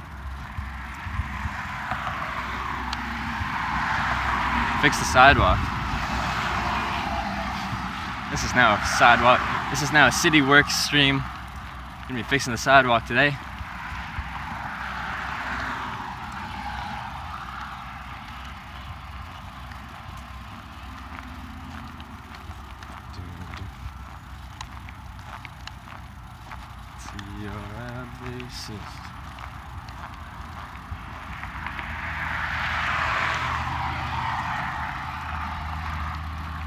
But it is mixed sun and clouds, so I'll have some shade on occasion, which is nice.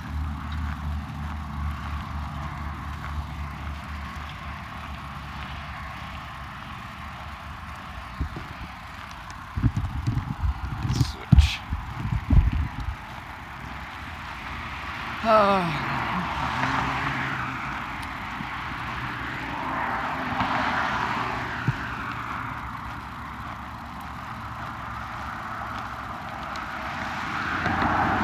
Here's my on-ramp, yeah. That's the I-10 down there. I gave this spot like 15 minutes last night, but then it was getting dark. And I didn't want to get into New Orleans at night, so. And this is where the traffic comes from.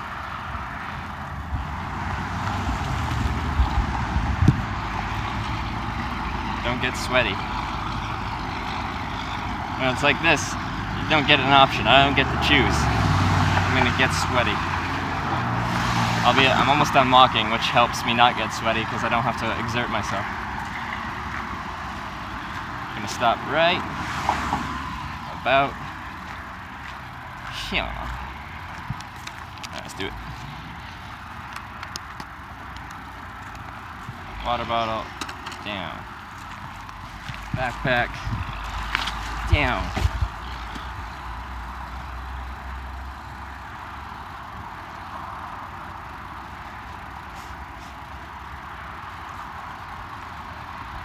Will you visit a graveyard? Probably not on stream, no. Why? Do you want to see a graveyard? Looks like a good spot. I think it's a good spot, yeah. Leave my sign there.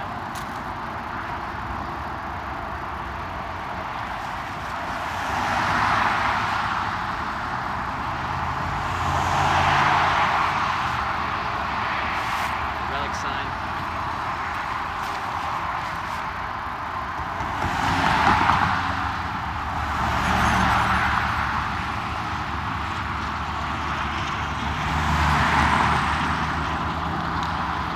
Water in the shade.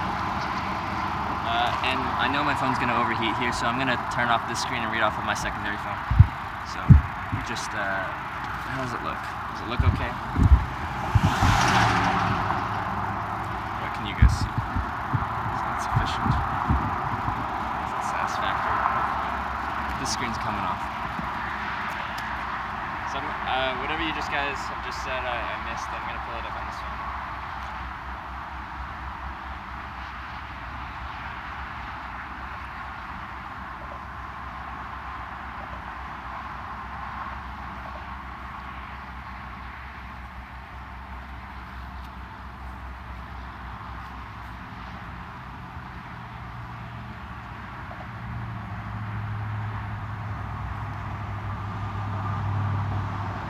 This is the sign that Relic made me.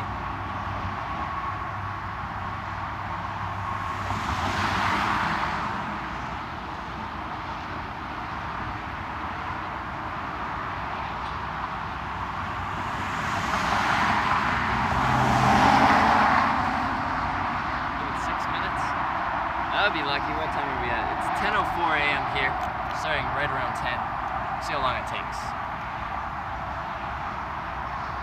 Now you are a professional cardboard sign artist. I would agree. If I had to give any kind of advice for a future hitchhiking sign, is to leave the bottom text a little bit higher up the bottom because my fingers kind of have to hold it, and I'm going to block some of the text just with my hand, but it's really not that big of a deal. That'd be the only kind of critique I've had. I do like the type of lettering you did. It's bold, it's easy to read, it's good.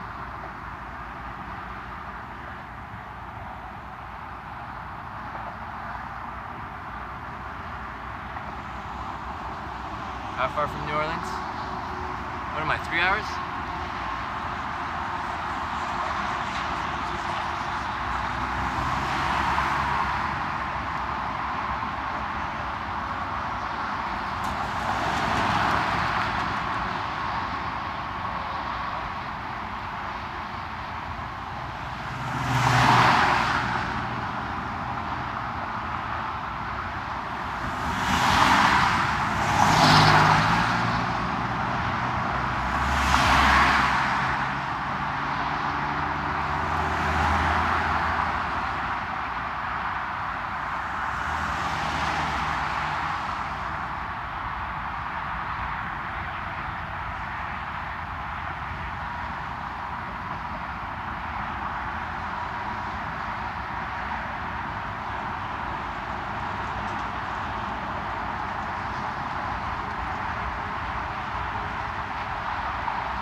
This is your favorite part of the streams?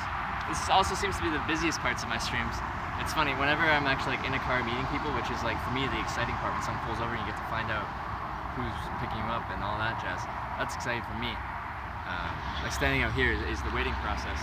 It's the fishing process.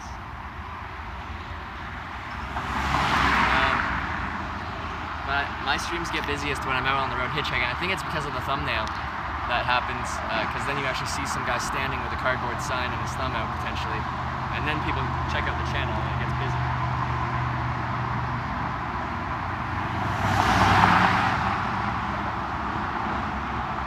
But traffic here is a lot faster than that place we waited 4 hours for. I don't think we'll wait too long.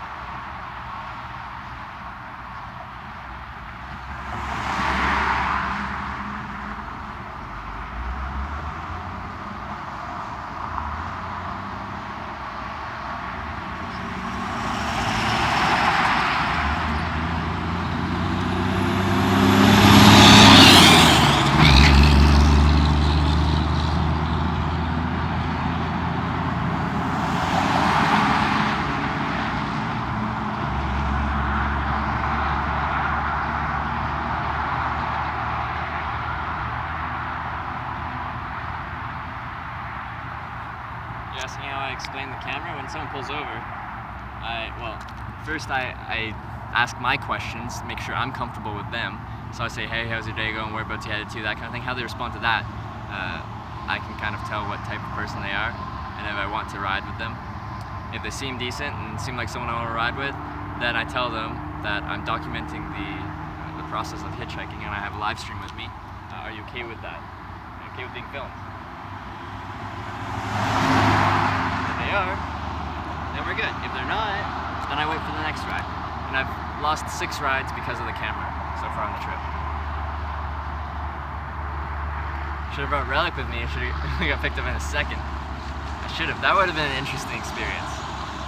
Never gotten in a semi-truck. 2 times on this trip, but many times on previous trips.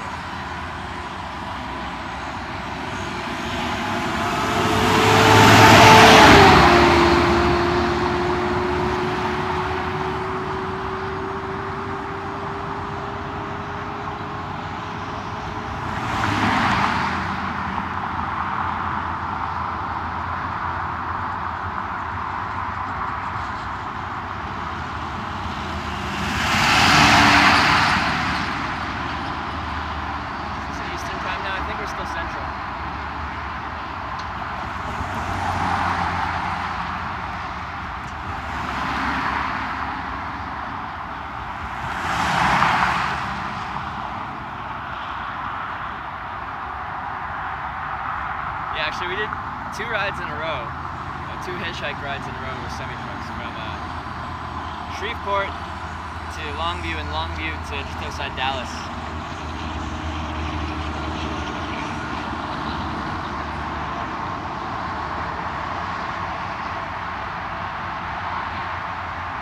We're in Lafayette.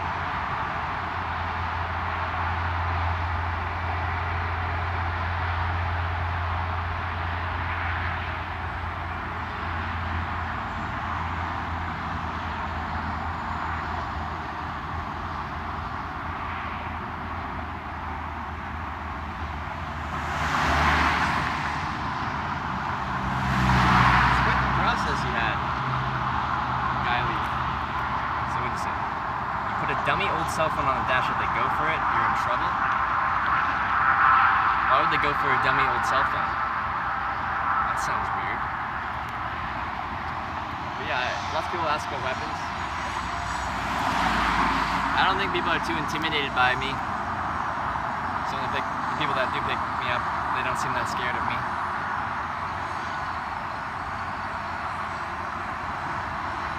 As I get close to Mississippi, I'll come pick you up. Yeah, we can discuss that as I get closer. Could be fun.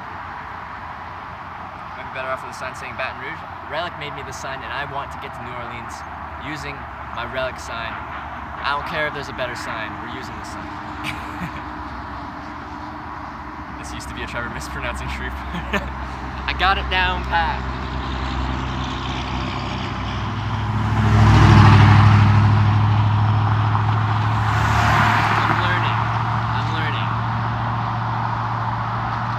Canadian. You can't expect too much from me.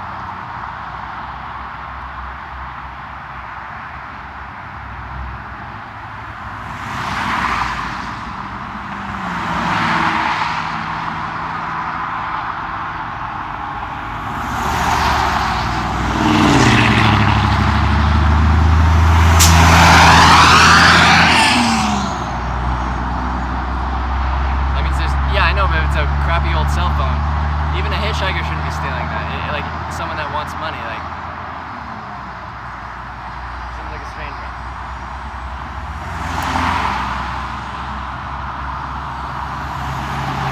Also, that's a dick move of that hitchhiker if they're gonna steal your crap. How long does it normally take? In all my 800-ish rides, about 20 minutes on average. Have you had a good time in Louisiana? I've had a great time in Louisiana. I haven't been here that long, but I have had a good time here.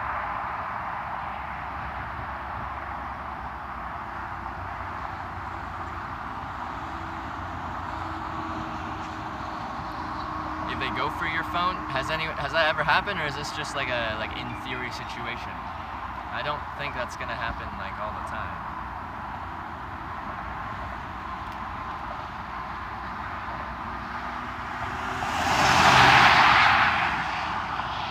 It just seems really well thought through.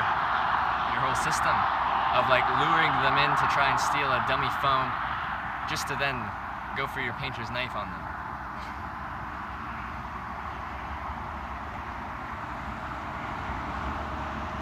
It just seems strange to me. But right on for picking them up. Like that is very generous of you, so right on for that.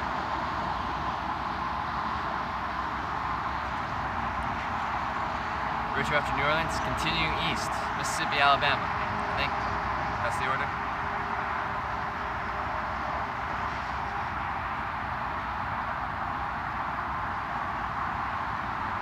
Oh, they cut off your means for Poncho. I can kind of understand it.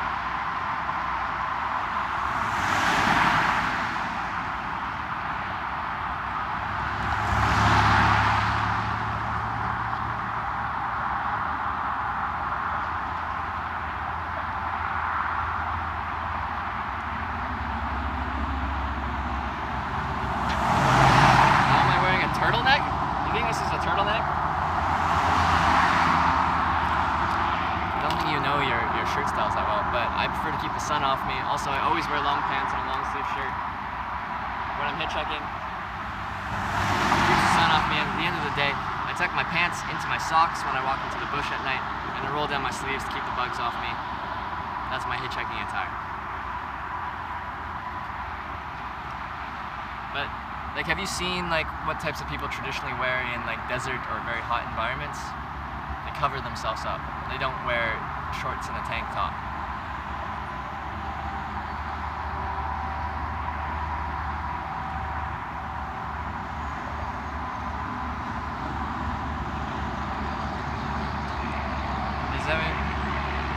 Have I ever picked up by a stream sniper? I've been picked up by viewers, but it's been consented to by me. Like, they're like, hey, I'm in the area, I can come pick you up. And I'm like, alright, let's do that. I wouldn't call that stream sniping. It's a turtleneck. This is a crew neck. That is correct. You know your shirt colors very well.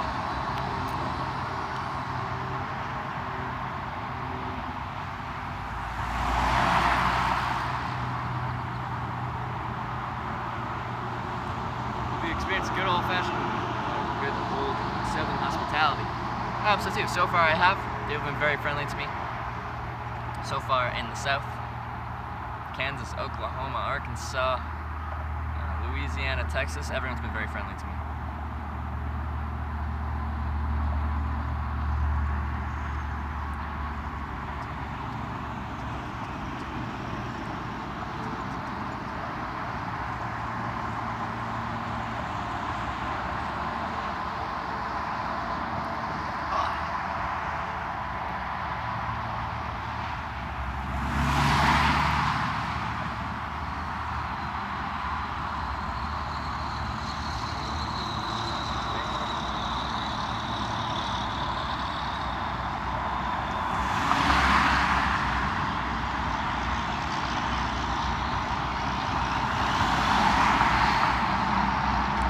People just wave at me. It was just like an older lady that just drove past in the crossover, and she waved back. Just give me a little wave.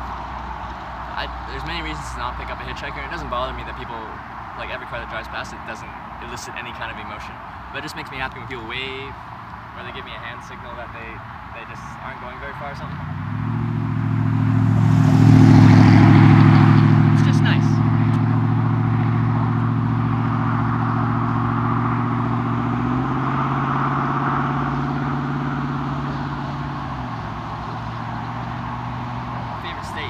As far as like the state itself and stuff like that, Colorado's kind of up there. It's really cool. I like Colorado.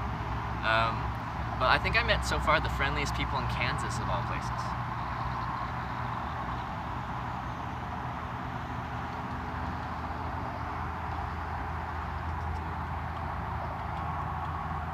Sun's out, thumbs out. That's exactly right. Although we do hitchhike rain or shine.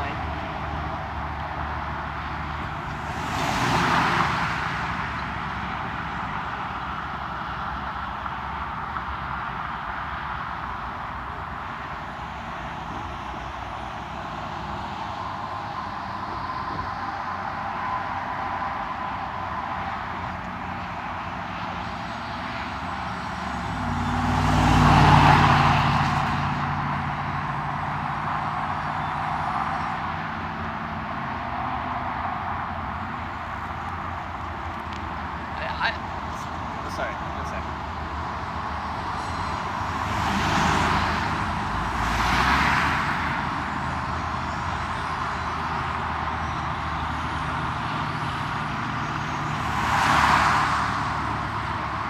You wave if you're not going far, or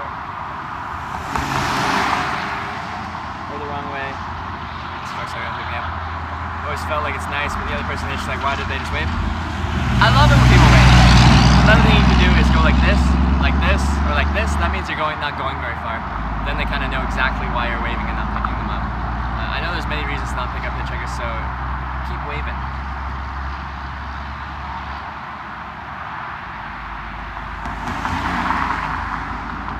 People ever buy you meals? Yeah, they do. People are very generous.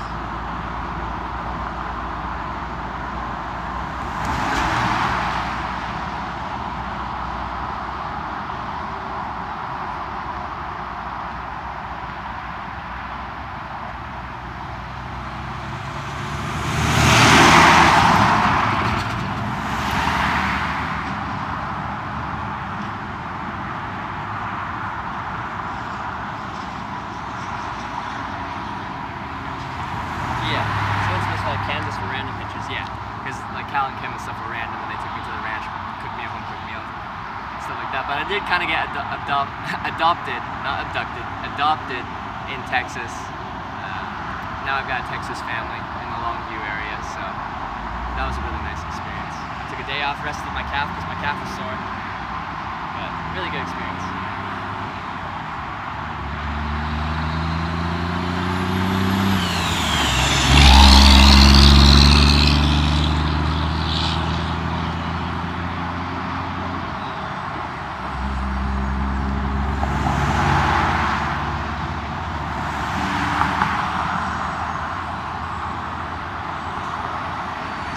Car that stopped on the highway to give me $5, and I turned it down. Not in it for the money. They stopped like right in the lane of traffic right beside me. I like walked over. I'm like, whereabouts hit? And then they just stuck $5 out the window. They're like, here you go, bud. I don't want the money. I just want to ride.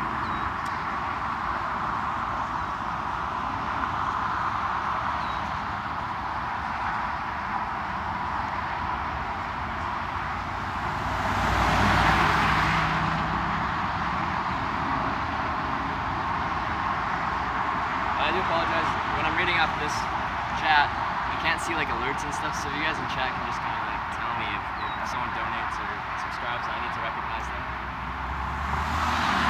So I just can't see.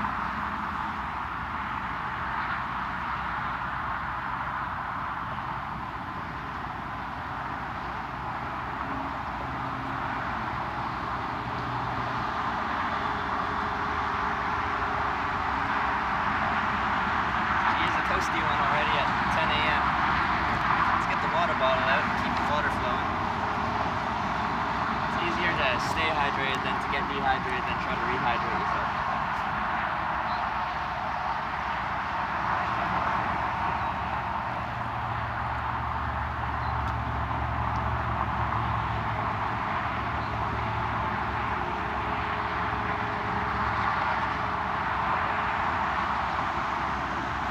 Seriously threatened while hitchhiking? Nope.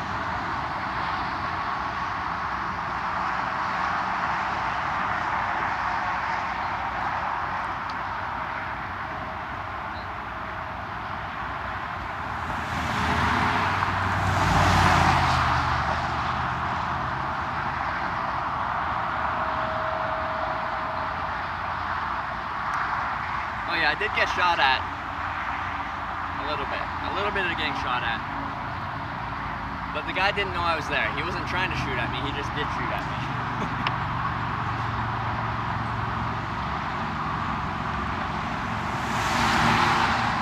That guy looked like Bill Cosby.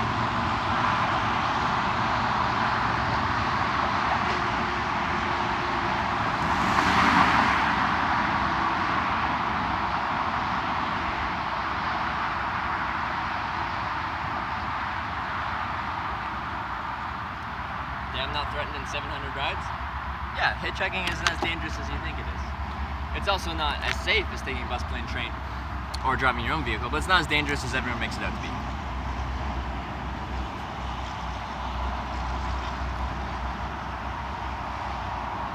How long have you been waiting? We started at about 10 and it's 10:23, so 23 minutes-ish.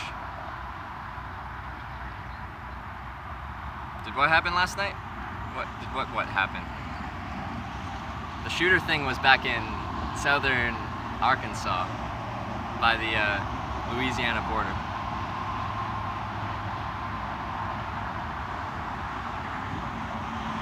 P808Q, thank you for the kind words.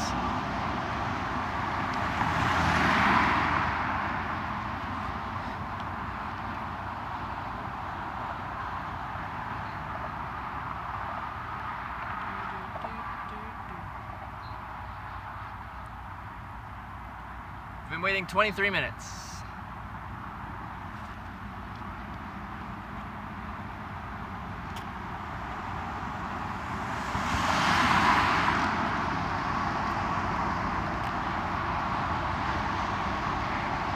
Let me tell you the shooter story.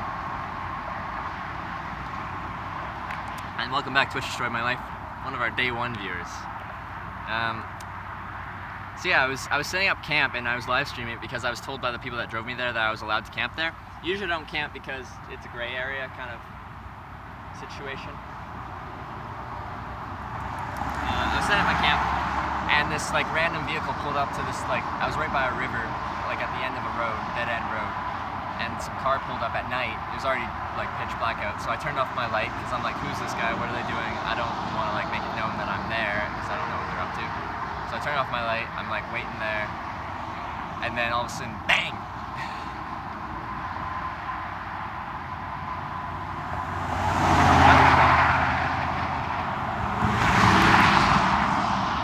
I was like 99% sure the person just didn't know I was there and they were shooting in my general direction, but they didn't know I was there. So I like turned my light on and I like yelled out, and I like started walking over because I was quite sure they just didn't know I was there. And once they know I'm there, they're not going to keep shooting at me, are they? And that was the case. So I walked up there. Like, hey, how's it going? What you up to? So the guy had just bought a new gun. He was just testing it out. Popping up a few rounds, making sure it shoots. So then I watched him shoot for a bit and he left. But as I showed the stream the next day, I kind of showed on stream like where his car was parked, where he was standing, the sign he was shooting at, and where I was setting up my tent, and I was right behind the sign he was shooting at. So it wasn't a good situation. But it turned out okay, but it wasn't a safe situation.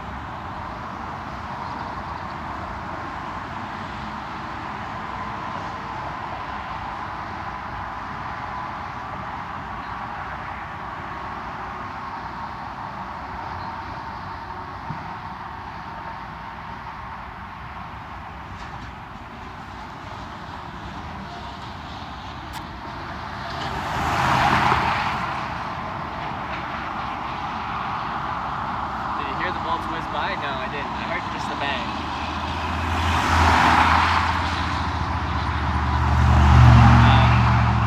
Chances are the bullet didn't make it like to me. Like when I watched him shoot, like he didn't have the best aim. Like he wasn't that close, but he wasn't that far from the target. And I saw a couple bullets just scuff right to the ground, like nowhere near the target. So he probably shot short of me.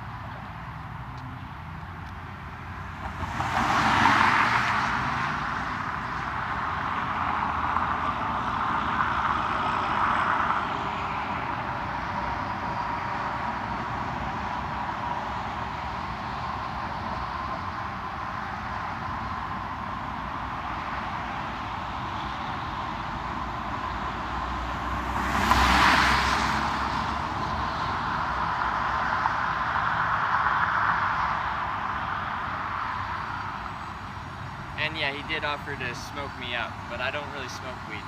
Also, it's illegal in Arkansas, so.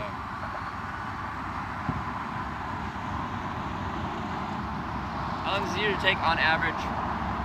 About 20 minutes. We're at 27 minutes. I'd say on average, that's like median. We kind of take the average of all of them. Sometimes a lot longer. We've had several rides on the trip where as soon as I sit down, as soon as I get somewhere, before me I'm hitchhiking, someone's like, hey, you need a ride? Yes, I do. Yes, I do.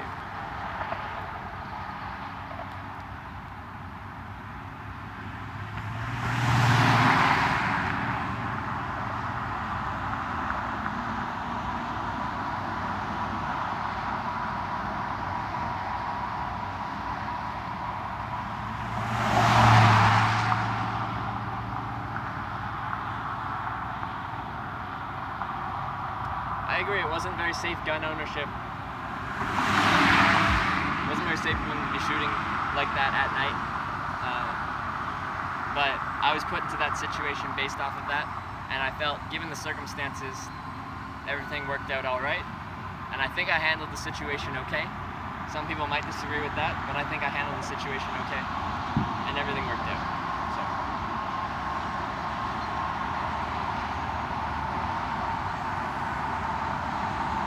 Certain vehicles. Like I try to keep it as legal as possible, so I want there to be a seatbelt for me.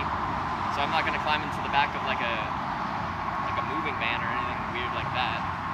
Anything not meant for carrying passengers. So.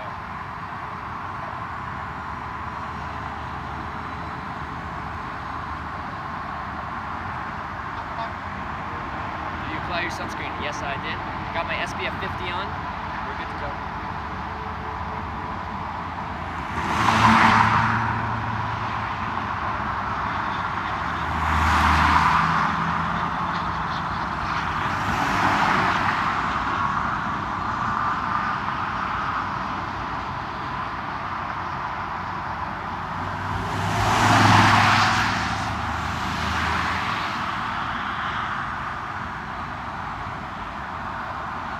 Why would anyone disagree with how you handle the situation? Some people said, so you heard some random guy shooting a gun and what you did is walk up to him? Some people thought, since I didn't know the exact situation, I should have ran away and taken cover, I think, is kind of how I've seen people respond. I think the majority of people think I handled the situation okay. But I think some people thought, based off of me not knowing who he is, what he's up to, if he already saw me or not, I should have ran the other way and taken cover. But that's subjective. I don't think there's one right answer. Because if that happened, he would have kept shooting, and as I'm running away, he could have popped off 8 rounds in my direction and I could have got hit.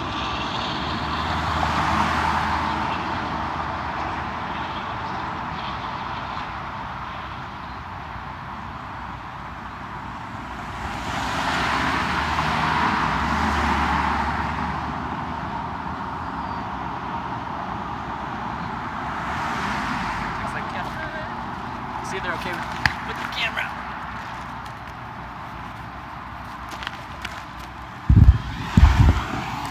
Water.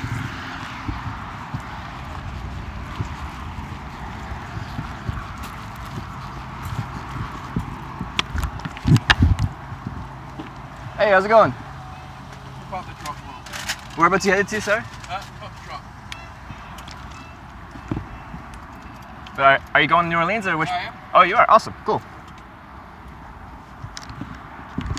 And there's just one other thing. I do have a camera on me. It doesn't have to be on you, but I'm recording documenting the process of hitchhiking. Not a problem. Not a problem. Good Awesome. morning, man. That's where I'm heading, New Orleans. Perfect.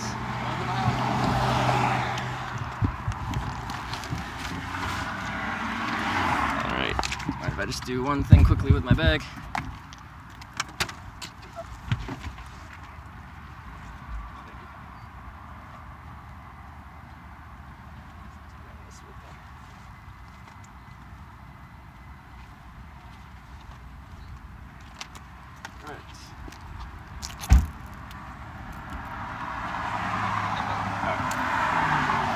I always forget about those. It's automatic.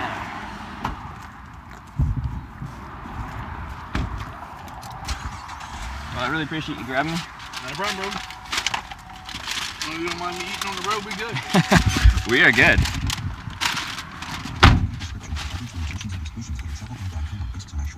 During a trip to Paris, my husband had to go into the hospital and spend 7 days in the ICU. I never saw a bill for those services. With our travel guard plan, we were promptly repaid for all of our covered medical expenses. A week before my What's your name? trip to Egypt, Stephen Leger.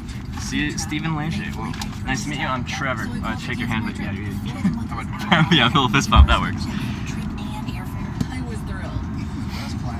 So do you usually pick up hitchhikers if you see them? Pretty much. Yeah. I see you got the LSU shirt on there. You do you work there, or what do you do? You're just a fan? We just won at UL and LSU. Oh, okay. Had a softball game yesterday that I watched. Oh, okay. Both teams were competing.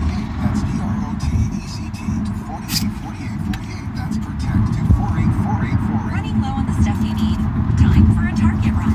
I guess I should explain what's going on. So I'm from Canada. I've hitchhiked here, been through 15 states so far, and I'm trying to go through all 50. The whole purpose of this trip is to document what hitchhiking is like. Prior to this trip, I've hitchhiked in 25 countries and I've picked up about 800 times in my life now. And I just want to show people what hitchhiking is like. So that's why there's this camera here. It's a live stream, kind of stream the process as it happens. People can see me. They get to see the whole process. They get to see me waiting, standing there on the side of the road. They get to see the different types of people that pick me up. Because everyone knows what hitchhiking is, but no one really does it Right. anymore. It's an experience. Yeah. For sure. Yeah. So that's what I'm up to.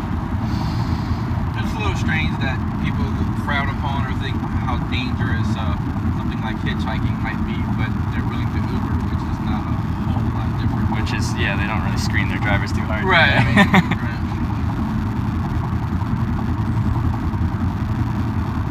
But yeah, I definitely think hitchhiking isn't as dangerous as people make it out to be. Right. It's definitely more dangerous than taking a bus, plane, train, or driving your own car from A to B, because you are dealing with that unknown nature kind of thing. Absolutely. I mean, But, the odds of someone driving with the intent of picking up a hitchhiker for bad purposes is Yeah, it's fairly slim. And you might have noticed when I opened the door, I was asking you questions, and I was kind of waiting for a response, just to see how you responded.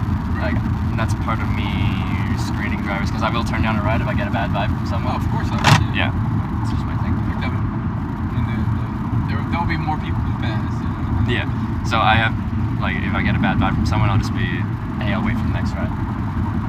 Thanks for stopping. I shut the door. I hate to, be completely honest, but if you appear to be completely homeless and someone who had taken a shower and might stay in my vehicle, Yeah. things like that, I would be apprehensive about picking you up. You know what I mean? Yeah, no, I'm I not get saying that. I wouldn't.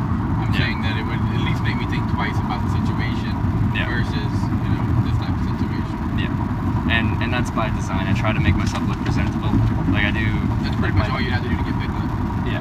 With that said, no matter what you look like, eventually someone will pick you up. You just might wait a whole lot longer than someone that presents Correct. himself well. No matter what you look like, no matter where you're hitchhiking, eventually Absolutely. someone will pick you up. You might have to ride the back of the truck instead of the front. Yeah, but, yeah. Because I've met some hitchhikers that don't necessarily present themselves too well, and Absolutely. they'll have And to I've wait. picked up ones where I'm like, not a great decision. Yeah. Well, I hope I don't smell or anything like that. You're good, man. We're good. All right. Cool. Is there a particular part of New Orleans that you want to go to? No, there's nothing in particular. I just thought it'd be worth checking out rather than just heading east. It's a beautiful city. Yeah. What are you heading to New Orleans for? I live there. Oh, you live there. What are you doing in I town here? went to purchase this car actually. Oh, you just got this car. Yeah, I mean, my father donated to me, but Oh, okay. I had to go pay him for it. And you first thing you did was pick up a hitchhiker in your car. Yeah. It's just my work truck. It's all good. Oh, okay.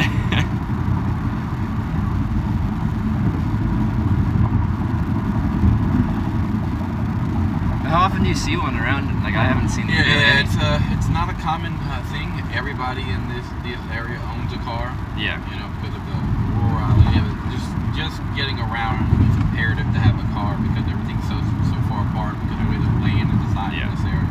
Everything's spread out. It's really hot and humid here. It's marshes, it's hot, humid. It's just not something you And can see very often. they don't develop the cities around biking or walking around. Like the sidewalks and stuff suck. Exactly. You're like playing in traffic if you're walking around a We city have around here. bike trails that are a modern thing in New Orleans, but that's like fairly recent Yeah. development. There's virtually no forms of public transit. Yeah. You're lucky just maybe 3 or 4 cities in this whole state that have legitimate public transit Okay. where you can actually take a bus and get where you need to go. Yeah. And there's not any form of public transit from city to city. It's only within that particular city, so everybody owns a car compared. Which, yeah, compared to Europe, Right, they've got great transportation between cities, public transport, buses, trains, anything you could want. Ultra low cost carrier flights, which cost next to nothing if you just have a little carry-on bag with you. You got nothing of that here. You got Greyhound.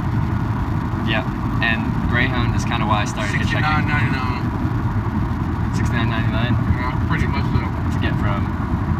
It's like a public fare that they advertise. Get you from city to city. Oh, yeah, one of the reasons I started hitchhiking was I really hated the Greyhound bus in Canada. And I can usually get from A to B faster than the Greyhound if we're going long distances, because the bus stops in every city along the way and stuff like that, yeah.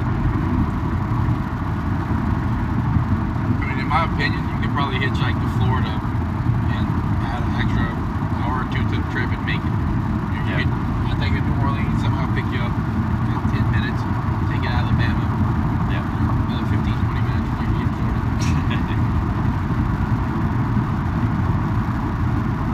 But yeah, I'm gonna stop in New Orleans, but I think that's gonna be the last spot I'm gonna stop in the Southern Gulf, because it's hot and humid, and I think once I get to the East Coast and start heading north, it's going to cool down a little bit. Right. Just a little bit. I'm from Canada. I'm not used to this. This It's heat, hot and it's gonna get hotter. Right? Man, we call it the swamp ass. That's what it is. You're gonna get trying to hitchhike. Yeah, the people that drove me there yesterday were talking about that too. Yeah.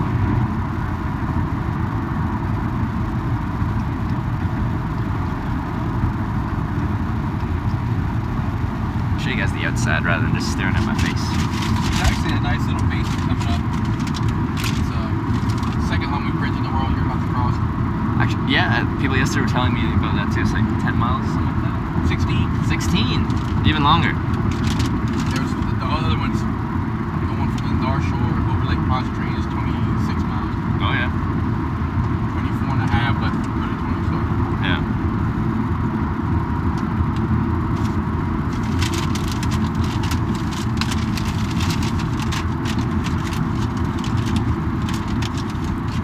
Hungry? I actually just got McDonald's before I walked out there. I was there took me about 30 minutes before we stopped, so that was pretty good. In hitchhiking terms, 30 minutes is almost a blink of an eye.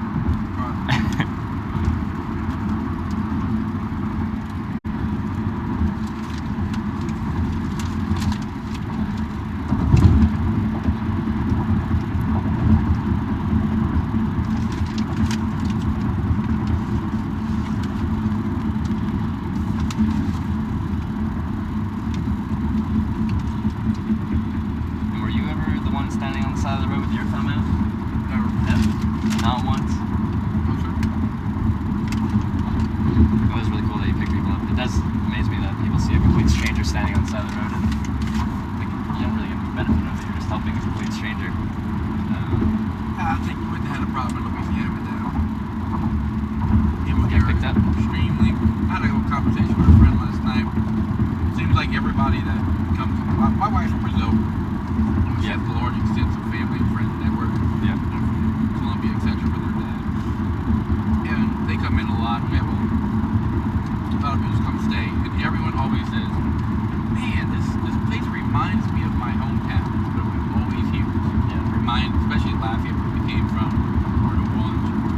Reminds me of my hometown. Yeah. And the reason it reminds people of their hometown is not because it's structured like their hometown. In fact, people from your like, I go there and it didn't seem nothing like Lafayette or New Orleans. It's because people are friendly. People, they acknowledge you. If you pass with a wave, say hello. Yeah. And those are the type of relationships that remind you of your hometown. Yeah, it's got that small town feeling even though it's actually a city. Right?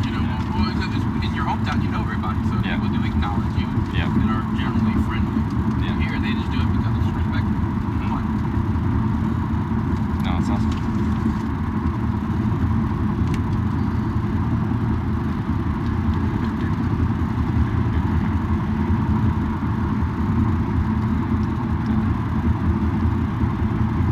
Even in places that people traditionally think of as not that friendly, like I'll be in places and I'll be like, hey, I'm hitchhiking through, and they're like, oh, I'm just gonna pick you up here.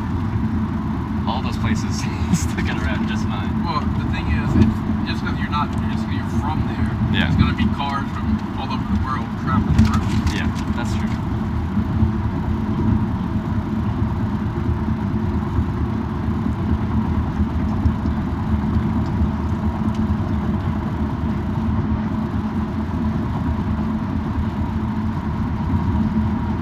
Like, I literally have picked up 100 hitchhikers, and I had one bad experience my whole life.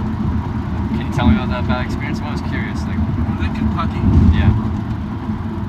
and I picked up this guy, and it smelled, it was right, it was hot. He had a machete that I didn't see from the beginning. Yeah. And he took it out, and he was just like playing with it. That's so strange. And I'm like, yeah, exactly. So I'm like, my radar goes up. Yeah. I'm in law enforcement, but I don't carry a firearm in my vehicle Yeah. normally. So I'm like, whoop. So, we were going, just driving where he told me to go. Yeah. Everything was fine. I don't know if he was like trying to intimidate me into making sure I went where he wanted me to go. Yeah. But he was like, I need to go, down this road. Like, he gave me a specific location. Whoa. And I'm thinking, typical, like this is gonna be a dead end highway, yeah. But no, we got where he wanted to go. It was remotely populated. Yeah. He just got out the vehicle, put his machete in the back of his backpack, and went on his merry way. And I was like, that was it. Huh. I don't know if he was Strange, but like he wasn't like in your face about it. He was just playing. No, with he the was next to only you, playing with it. Like, Yeah. in his lap. Huh. All right. Huh. There you go. And there was nothing, he never threatened me with it or anything. I was just like, it just was alarming. Yeah. No, that would be. I've had drivers that like we talk. I'm like, so why did you pick me up today? Because I'm curious, like what made them decide to do that stuff. And I've had people that are like, well, I've got this machete right here. So have you tried anything? Yeah, I'm sure that's probably, and that's probably exactly what he was doing. Yeah. Don't do anything bad to me, and I won't do anything bad to you. Yeah. So we're on that bridge, guys. Yeah, we're on that bridge. This is Yeah. actually a cypress swamp. Oh. That's pretty much the best lumber in the world because, as you can see, you can live in water. Oh, so like So it they pretty use much like lasts water. forever. Yeah. Interesting. It's cool to me. You'll have barns and houses from the 1900s Yeah. that were built out of it, and people recycle it. Tear it down and spend the 'Cause money it's to just still recycle good, it yeah.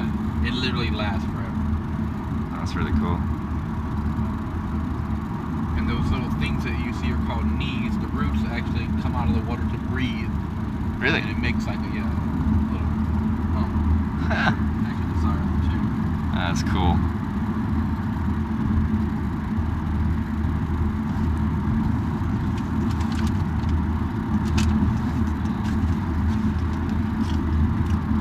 And I always like that. Like if I was just on a Greyhound bus right now, I wouldn't have someone telling me about, you don't have about the that. trees poking up there and the qualities that they possess. I would just be like, huh, that looks neat, and then carry on with my life. But with hitchhiking, usually it's local people picking you up. Get a And guided yeah, tour. it's kind of like a little guided tour for wherever I am.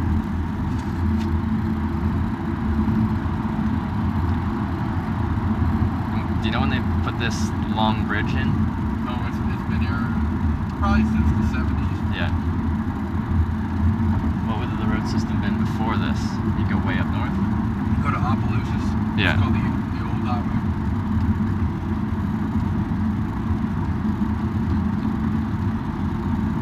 You have to go basically around this swamp. Yeah. Yeah, which makes sense. This would have been a huge infrastructure project. Like it would take years and Absolutely, years. yes. Absolutely. Quite the project.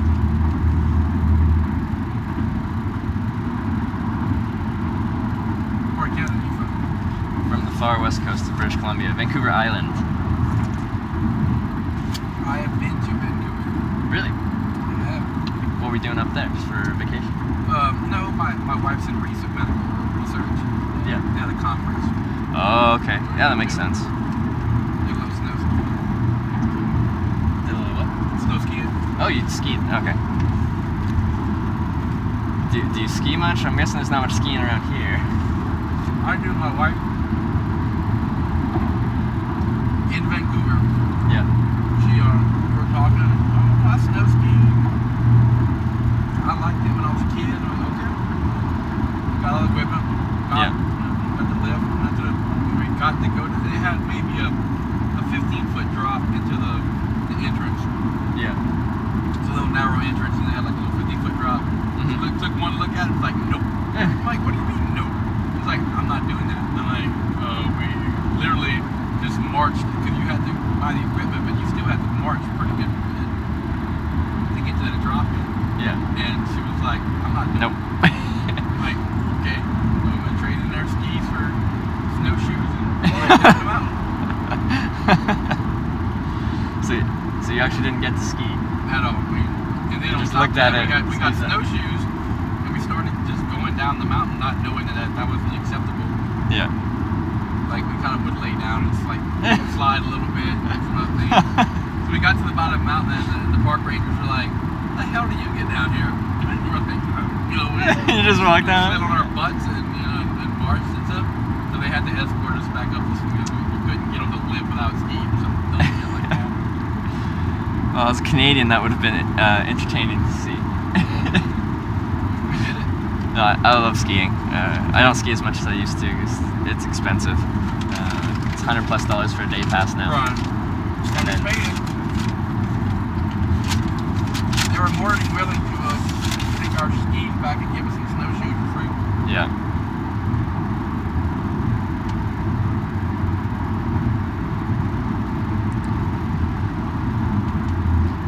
And what did you think of Vancouver itself? I love the city. Yeah, it is a really nice city. Yeah, it had a real cool vibe. Yeah. I like music. It had street music. A lot of similarities to New Orleans in that aspect. Yeah. I wasn't a huge fan of the weather, but It rains 10 months a year. cold rain. What year? I'm not sure. I think it was like, I think it was spring. I don't think it was anything where it was, obnoxiously cold or anything. Yeah. But it was just, it was 55, 60 degrees, but raining. Yeah. A little misty, so it was unpleasant. That's Vancouver. I mean, everybody. The cool part about that is everybody's inside. Everybody's doing things. But like with all that rain, everything's very green and lush and beautiful. Right, of like course, yeah. you go into the woods, everything's alive. It's, Right. Exactly. It's perfect. But you definitely pay for it. Yeah. With all that Yeah, rain. I'll take my swamp ass any day. I always tell people, like, I prefer the cold over the heat. If it's cold and you're prepared for it, you can make yourself comfortable. You can fight the cold. If it's hot and you have to be outside, there's not much you can do about it. You're just gonna be hot and sweaty. Right.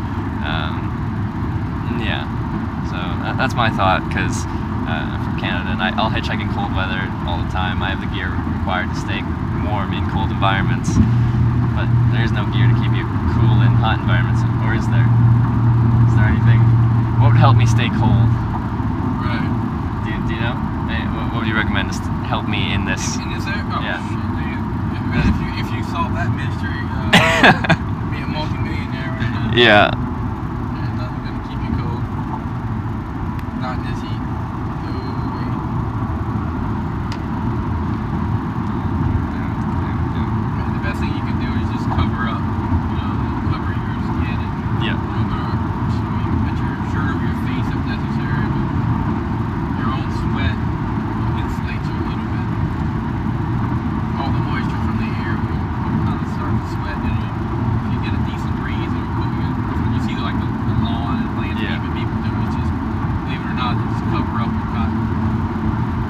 Yeah. Because I don't mind the dry heat, because how your body cools is it sweats, and then the like we reason talked your about. body sweats is to cool you off. Yeah, it evaporates or it gets blown off, and that cools you down. But if it's 100% humidity, Right. So yeah, it traps that some sweat of doesn't humidity. evaporate. Yeah, and you just feel locked in, and it's ugh.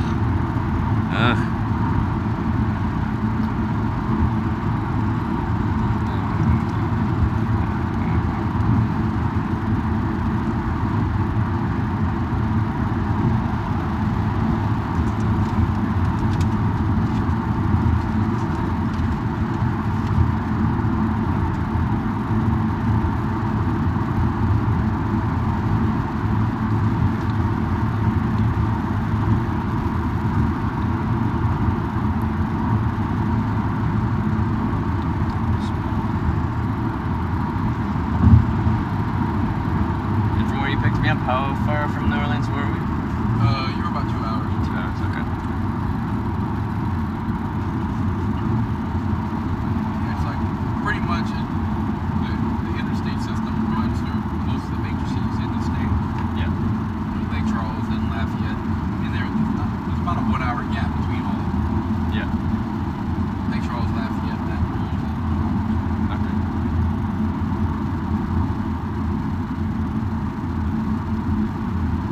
Sorry, have you always lived in Louisiana, or from somewhere else? I mean, I did small stints. Like my wife was doing her PhD in Brazil for a little while. Yeah. But pretty much, I did some summers here, some summers there. But for the most part, yeah, I've always resided in Louisiana. Okay. And you always kind of stay here, you think? I'm from a little island, and then I went to Lafayette, and Oh. went to the North Shore of New Orleans, which is across the lake, and then Yeah. And then once I get to New Orleans, is there anything you'd kind of recommend? Just everyone tells me I should go there. I just don't have any plans for once I get there. Well, I mean, the thing you have two options. Because I don't have a ton of time. Yeah. I could go home, prep for work, and I can take you to the heart of the center of the city. Yeah. Or and you just wait on, just chill for 30 minutes. Yeah. Or I could drop you off near the interstate, and you'd have to hitchhike to the center of the city or walk it, which is a pretty cool home. Yeah. It's up to you. Yeah. I'll take a ride into town. I'll take a ride. Yeah, my work's right in the center of the city. Really? Okay, that'd be cool. Yeah, like dropped off right downtown. Yeah, we're currently on that long bridge, 16 miles.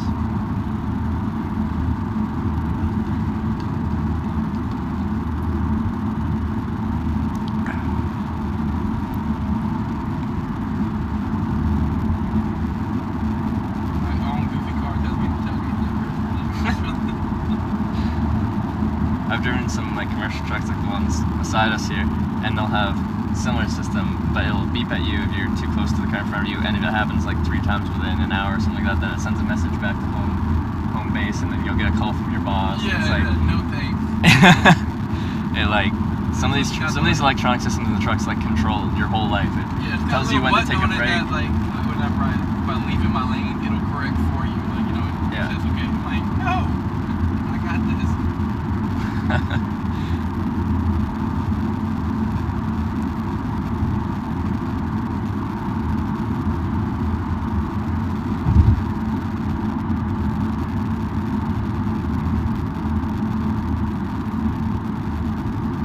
Lafayette, thank you for the 200 bits. Thank you for the support.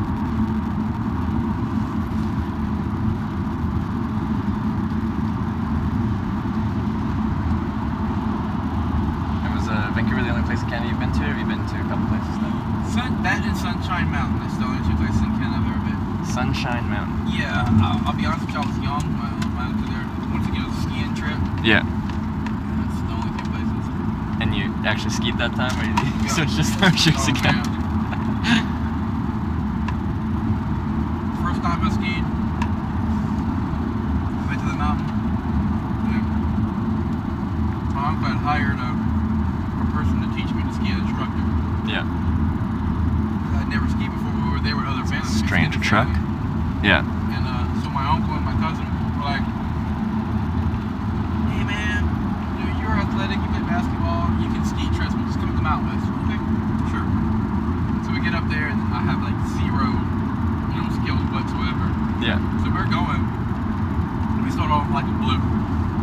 So we go straight down it, and what you were supposed to do when you hit the bottom of this blue is they had about a 20-foot little roadway kind of thing, and you just dog leg to the left or right, and they had 2 more slopes. Yeah. And then in the middle of that, the reason that you had to divert yourself is because they had like a little racing setup, like straight down the middle of that, where you could like go and like 2 people could, and then have a nice little plateau. I blew through that little gap, down the race. I mean, I'm just passing people, like my vision is just and like I don't know if I need to fall. I don't know if I mean, everyone's just screaming for their kids to get the hell out of the way because of a missile coming down the front side of the mountain, And I'm like, oh. So I go straight down that race course, straight down the bunny slope, and I just blow up the ski ramp. Just boom. Where everybody had like, their skis set up at the bottom of the bunny hill. Yeah, you were like a missile, man. Just blew it up. You were French frying when you were supposed to be pizzaing, man. Yeah, exactly. They're like, follow me, I don't want to.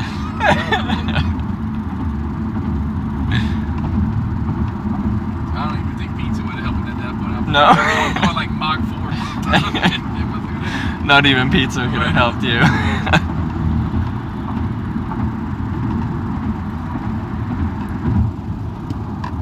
Yeah, it's a lot easier to stay in control than to get out of control than try to bring yourself back into control. All I need is, oh my god, I'm gonna hit a tree and die. Yeah, skiing's dangerous, man. If you lose control, trees are a very dangerous concern. Either you hit them or you fall into a tree well, which is like a hole that's underneath the tree because the snow doesn't actually accumulate because of the branches. And people will suffocate in a tree well or get hypothermia in one. Because you go, like say you're snowboarding, you go face first in the tree well, you can't get yourself out. Unless there's someone sees you go in there. You're kind of stuck. Yeah, I almost died skiing, but it wasn't had anything to do with that. I can see the lodge from the top of the mountain. Yeah.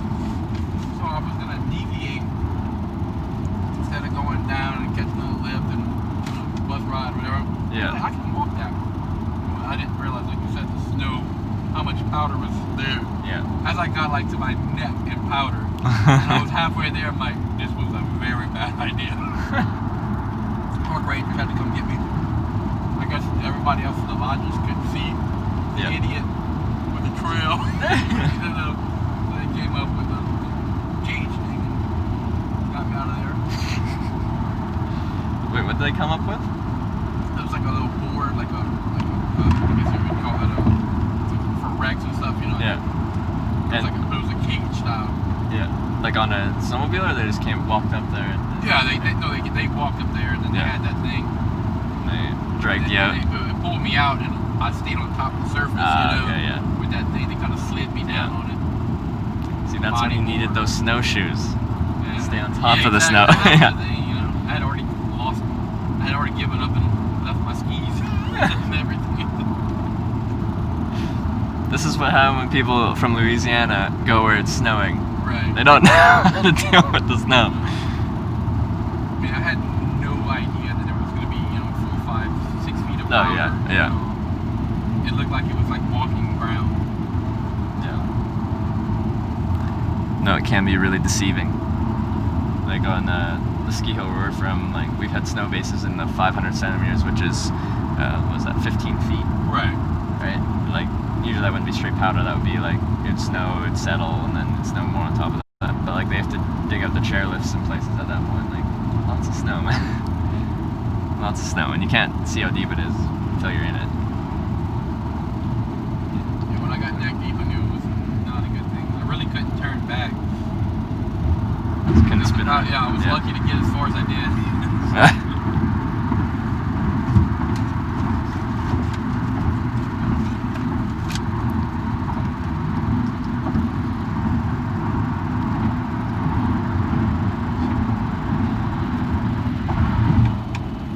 What 15 states have you been to? I've been through, on this trip, Washington, Oregon, California, Arizona, New Mexico, Colorado, Wyoming, Nebraska, Iowa, Missouri, Kansas, Oklahoma, Arkansas, Texas, and Louisiana. Yeah. And I want to hit all 50 if I can. It is illegal to hitchhike in 5 of those, but I'm going to still try and go through them, just not hitchhike. But I do have a live stream, so it wouldn't be very smart of me to live stream myself doing something what's considered illegal, would it? Yeah, that's interesting. I wonder if it's illegal. I don't think it would be illegal for you to travel through because you entered into the process in another state. So, Well, if I'm standing on the road with my thumb out, then that's illegal. But like, say someone picks me up. Let's say we're talking about, I don't know, it's illegal in New Jersey. If they pick me up outside New Jersey and drive me through New Jersey to the next state, right. As soon as I'm in the car, I'm a passenger. I'm not hitchhiking. Right. But the actual act of hitchhiking is illegal in 5 of those states. Oh, that's why. Yeah. What 5 are those? Do you know? It's Nevada, Utah, Idaho, Delaware, and New Jersey. Which is like Nevada. I don't understand that. Like, you're allowed to do some interesting things in Nevada, Right. but you can't hitchhike. Prostitution is legal, but hitchhiking is not. Yeah. I'm guessing the lawmakers' kind of thought behind that is the same with, like, in their minds, like drugs or something like that. They're like, it's not safe to hitchhike, it's not safe for the driver, it's not safe for the hitchhiker, so we're just gonna ban it. I'm guessing that's what their thought was. I can't confirm or deny that, but I'm guessing that's what their thought is. Which I don't think it's as dangerous as they make it out to be, but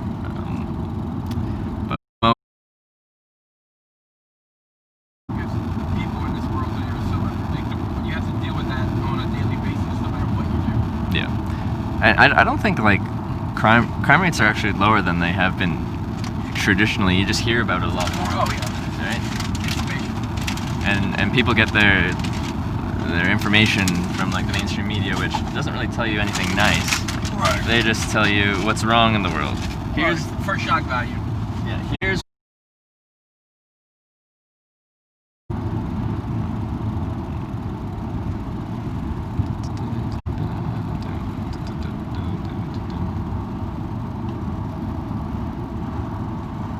almost all kind of with me liking everything. It's fun. It's like Jazz. yeah. The female bites, the mockingbird sings to see the lazy Mississippi whirring to swing all the miles memories of Creole tunes that fill the air. I dream of holding hands as a child, and I wish You did say you were in law enforcement, right? I was there. Yeah. So, is like hitchhiking in New Orleans fine? Is that all good?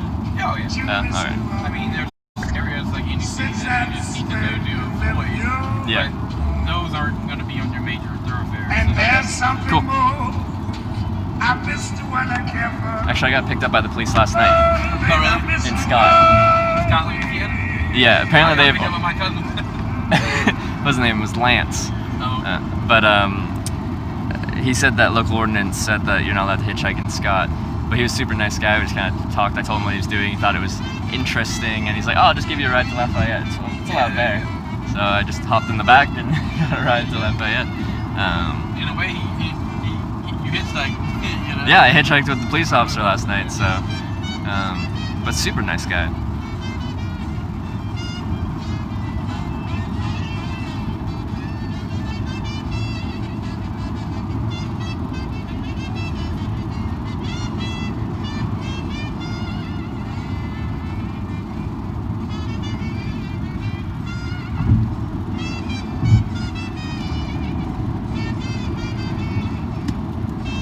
What do you do with the police force? I'm actually in a private industry now. I got out of police, Oh, okay. out of the actual police force, and now I'm supervisor for a hospital, Oh, okay. public safety there. Yeah. Everybody was state police there, but then the government, because it was a charity hospital. Yeah. They privatized it. It's a mosque facility. Oh, okay.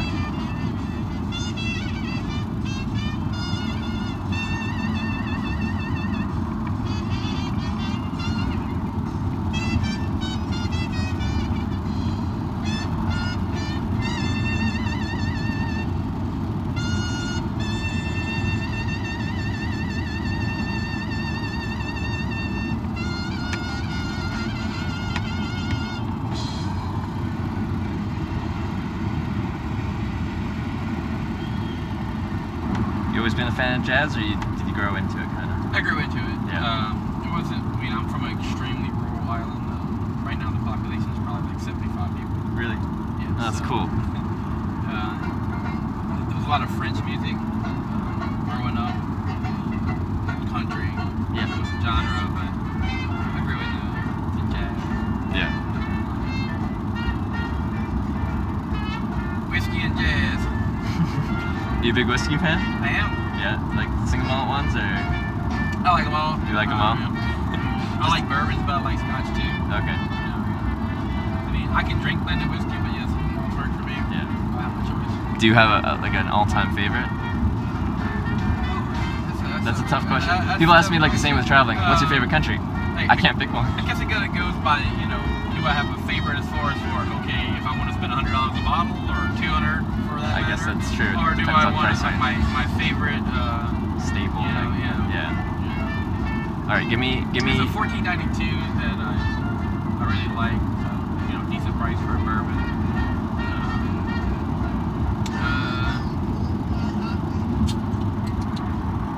Scotch wise, I can drink my Johnny Walker. Okay. Good with it, you know. Which I can dig it up. color? Green is probably Yeah. you know the day drinking. You know, if I Yeah. I mean, of course, you know, I can blue or gold works too. You know, but Yeah, but it comes at a bit of a higher price. But Right, that's your blended, right? right. Yeah. Which just ate so long. You know.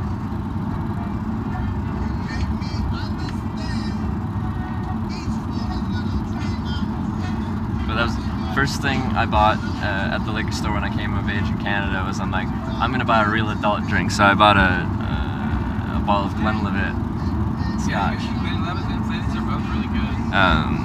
And it was just, I didn't really like It it. tasted like an oak tree. Yeah, and I'm not used to that because, you know, high school me was like drinking, well, cheap rum and beer. Right. And just blending everything because, well, you were doing it for a purpose, not for the taste profile when you're a teenager. So it took me a while to get through that bottle, but I've had some good scotch, good whiskey in my time. Also, another thing I do with traveling is I love all the hitchhiking. I've been picked up 800 times in my life, but I sign up for credit cards just to get the sign-up bonuses. And you like sign up for the card, get the sign-up bonus, cancel the card, get the card again. Like 3 months later, and you can cycle through it like that. So I had enough points last year to fly around the world in first class. So on those first class flights, put up in the house some very expensive bottles of champagne and whiskey and stuff like that. So I've got to sample a few there as well. So you got stuff figured out, man. And I love the contrast because in that case I was flying out of Boston, Massachusetts, so I hitchhiked there, and then I flew to Hong Kong on Cathay Pacific first class. But I thought it was hilarious. I was camping in a park in Portland, Maine the night before. The next day I was in first class having champagne and caviar, which I thought was just hilarious.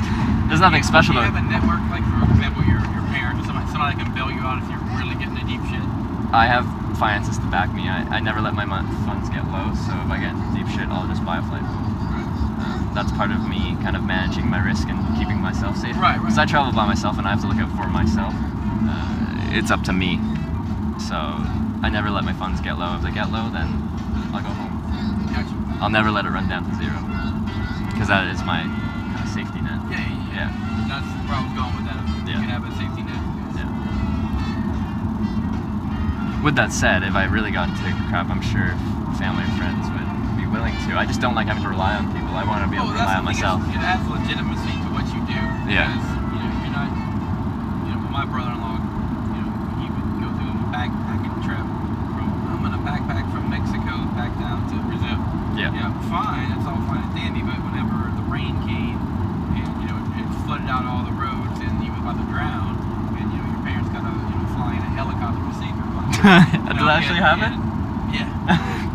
Then, it reduces the legitimacy of what you do. Everybody Yeah. just thinks, oh, okay, well, yeah, you're just some kid with the financial backing to be able to do it. Mm-hmm. And when times get tough, you can just fly out via helicopter. Yeah, and with that said, well, I might not have flying out via helicopter funds, but I do have those funds, but Right. it's my own funds. Right, and Yeah. that's what the legitimacy part of Yeah. it is, because you want to portray this as something that anybody can do when done properly. Yeah. And if it requires your parents to be wealthy, then it's not something that anybody can do. Yeah, that's true. Oh, but like people are like, how can you afford to do this? Well, hitchhiking, transportation's free, accommodation's free. I live in a tent for the most part. Albeit with this stream, I have to pay for accommodation on occasion because I have to have my batteries charged to do this, and I can't charge my batteries in a tent. I was gonna say you can do that whenever I'm taking a shower. Oh yeah, to give it a little charge. Baton Rouge.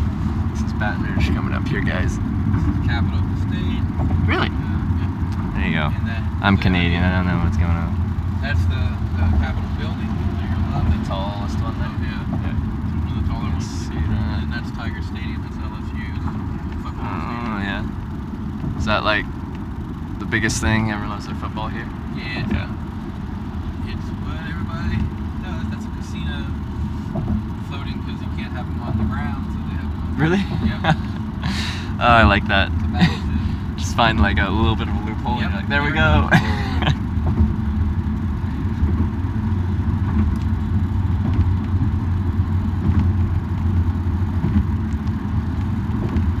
that stadium holds over 100,000 people. It's a monster. Really? Yeah. That's crazy.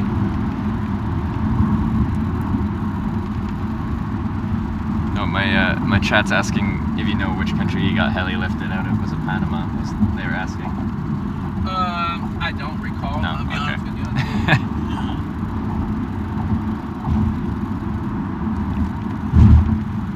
want to say it was like Guatemala or something. Oh, like okay. that.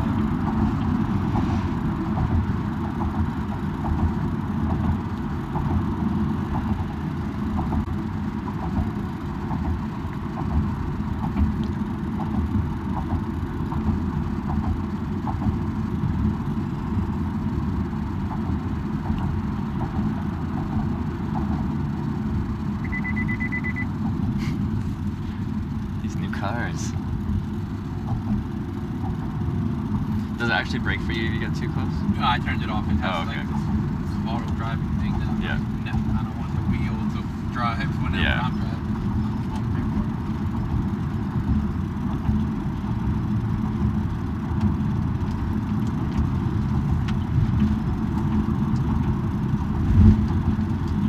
Is Louisiana's biggest rival Alabama? Because someone just asked me to ask It you is. what do you Yes. think about Alabama football? I think that's Yeah.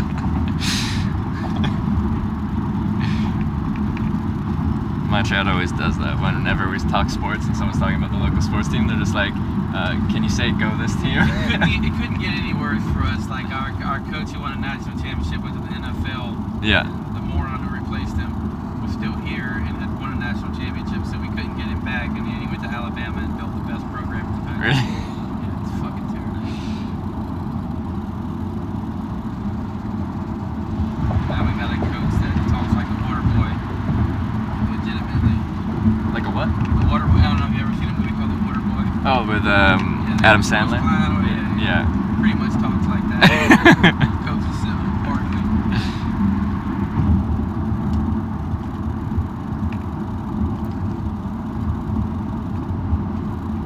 Did you play football back then? I did not play football. My school was too small.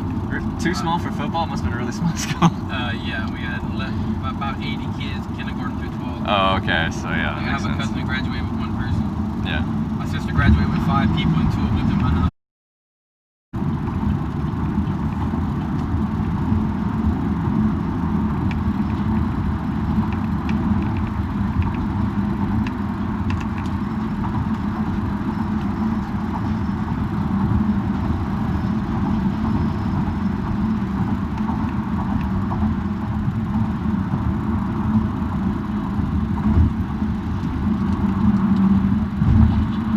And do you like crawfish? I do.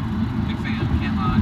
Okay. Because I've never had it. Is there a place that you'd recommend to get it if I'm in New Orleans for the day? There's New a lot of Orleans, good places. I mean, you should have got it while you were in Lafayette. But, Oh, okay. It's more indigenous, but yeah, there's plenty of places that will say you're right at the end of the season. Oh, It's okay. seasonal, but you'll still be able to get it. Yeah.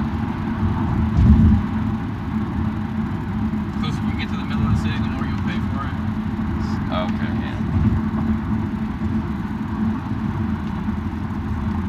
What's the street everyone says you have to walk down? Bourbon Street or something? Yeah, Bourbon Street is the touristy. I Yeah. strongly recommend you go to Frenchman Street if you want culture. It's where the locals. Frenchman Street. Okay. All right.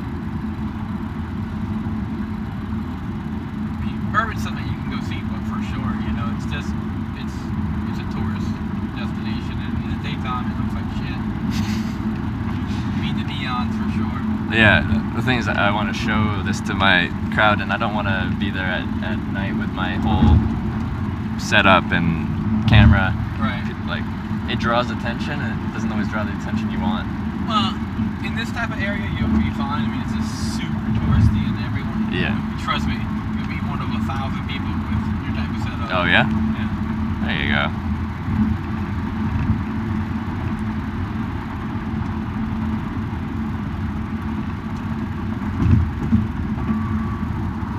Yeah, I've eaten oysters before.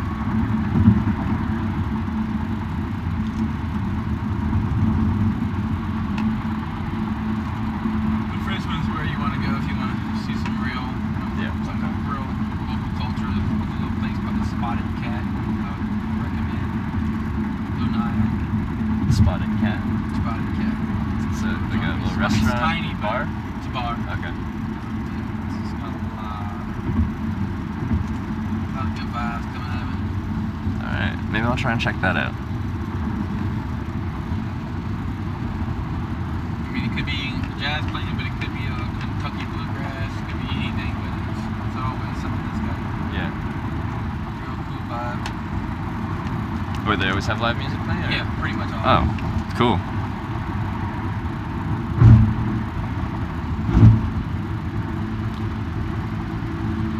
I do like me some bluegrass. I hadn't listened to it before, and then one ride picked me up. We drove for like a day straight in Canada, and I he mean, had these guys are satellite going to be radio. in overalls and barefoot if it is, you know.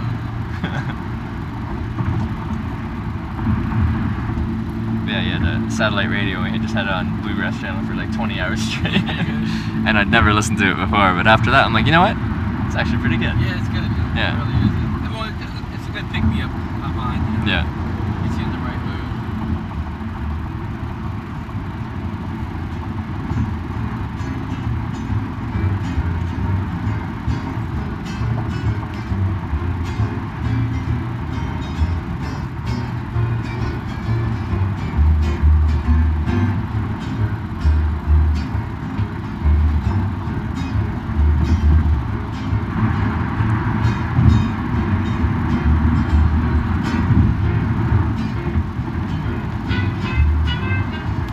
Someone was telling me about.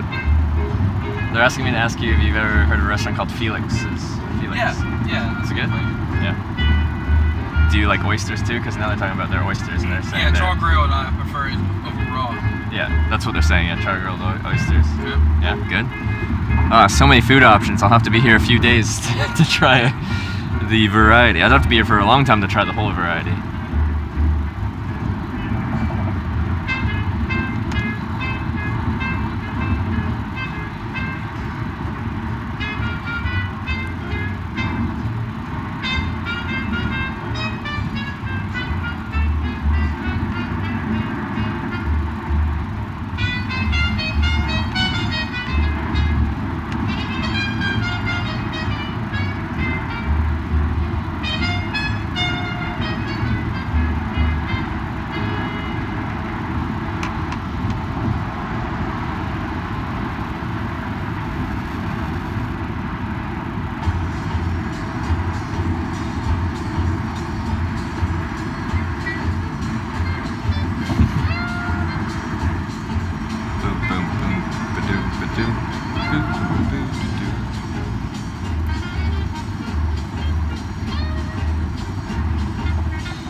You asked me what's my most interesting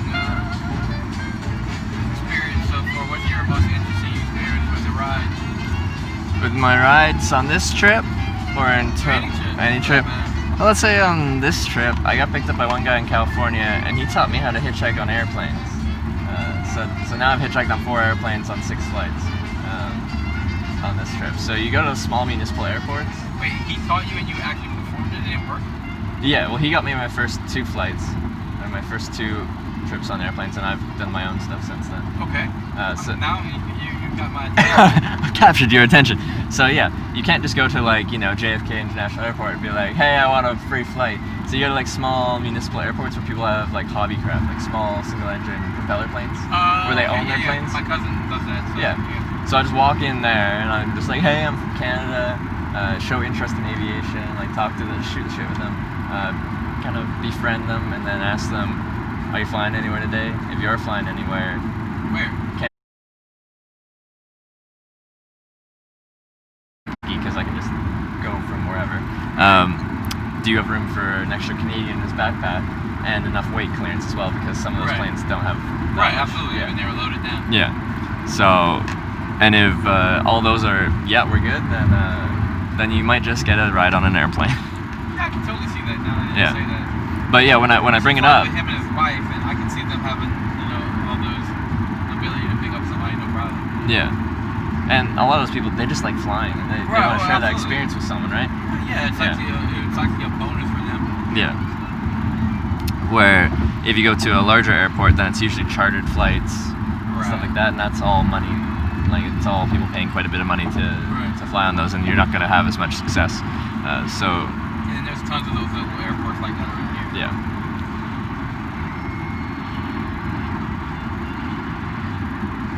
So whenever I end up near like a small municipal airport, I'll just go in there, see what the kind of vibes like, see what people Well, are up last to. time my cousin flew into the airport near when we were living on the North Shore. And like he came back and he had like 3 cases of beer with him. I'm like, where did this come from? And then there was a local brewery by the airport, and they were giving away, free beer for everybody to like travel around. I'm like, oh, that's awesome.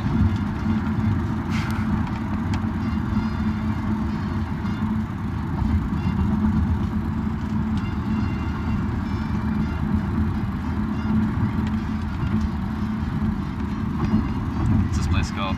It's called Blue Bayou. Blue Bayou. Water park and theme park all in Yeah. one kind of thing.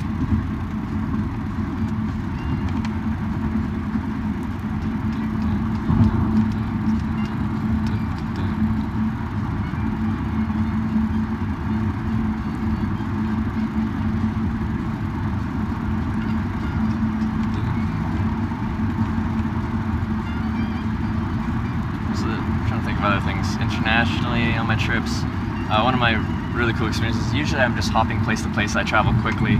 I like the hitchhiking. Like I like the meeting new people and moving and checking out new places and all that. But I got picked up by this guy from Croatia. He drove me down to Croatia. Well, he lived on an island called KRK. And he's like, I can drive you down to my town. You can check out the town if you want to. And when we got there, like, let me eat. Well, he owned a hotel, restaurant, and bar. He said, let me eat the restaurant for free. And he's like, we'll let you stay at the hotel for free tonight. And then come the next day, it just got busy at the bar. Like a boat full of tourists showed up on their island, and it got busy. So I just started helping draft beers. And that turned into me just like helping out in the bar and the kitchen a little bit, and getting as much food as I wanted from the restaurant, a free hotel How long at did you night, stay? like 2 weeks. And then he just happened to have to drive back up from Croatia all the way to Munich, Germany, to pick up a boat or something like that. So he drove me all the way back up to Munich. Yeah, it's amazing how you've got some pretty good trips. Yeah. Like stuff like that would never happen if I was just like. You couldn't even pay for it if you wanted to. Yeah, if I was doing that under my own volition, like driving my own car, taking a bus, plane, train, that would never happen. Stuff like that would never happen. But you put yourself out there on the road to climb out, and stuff like that can't happen.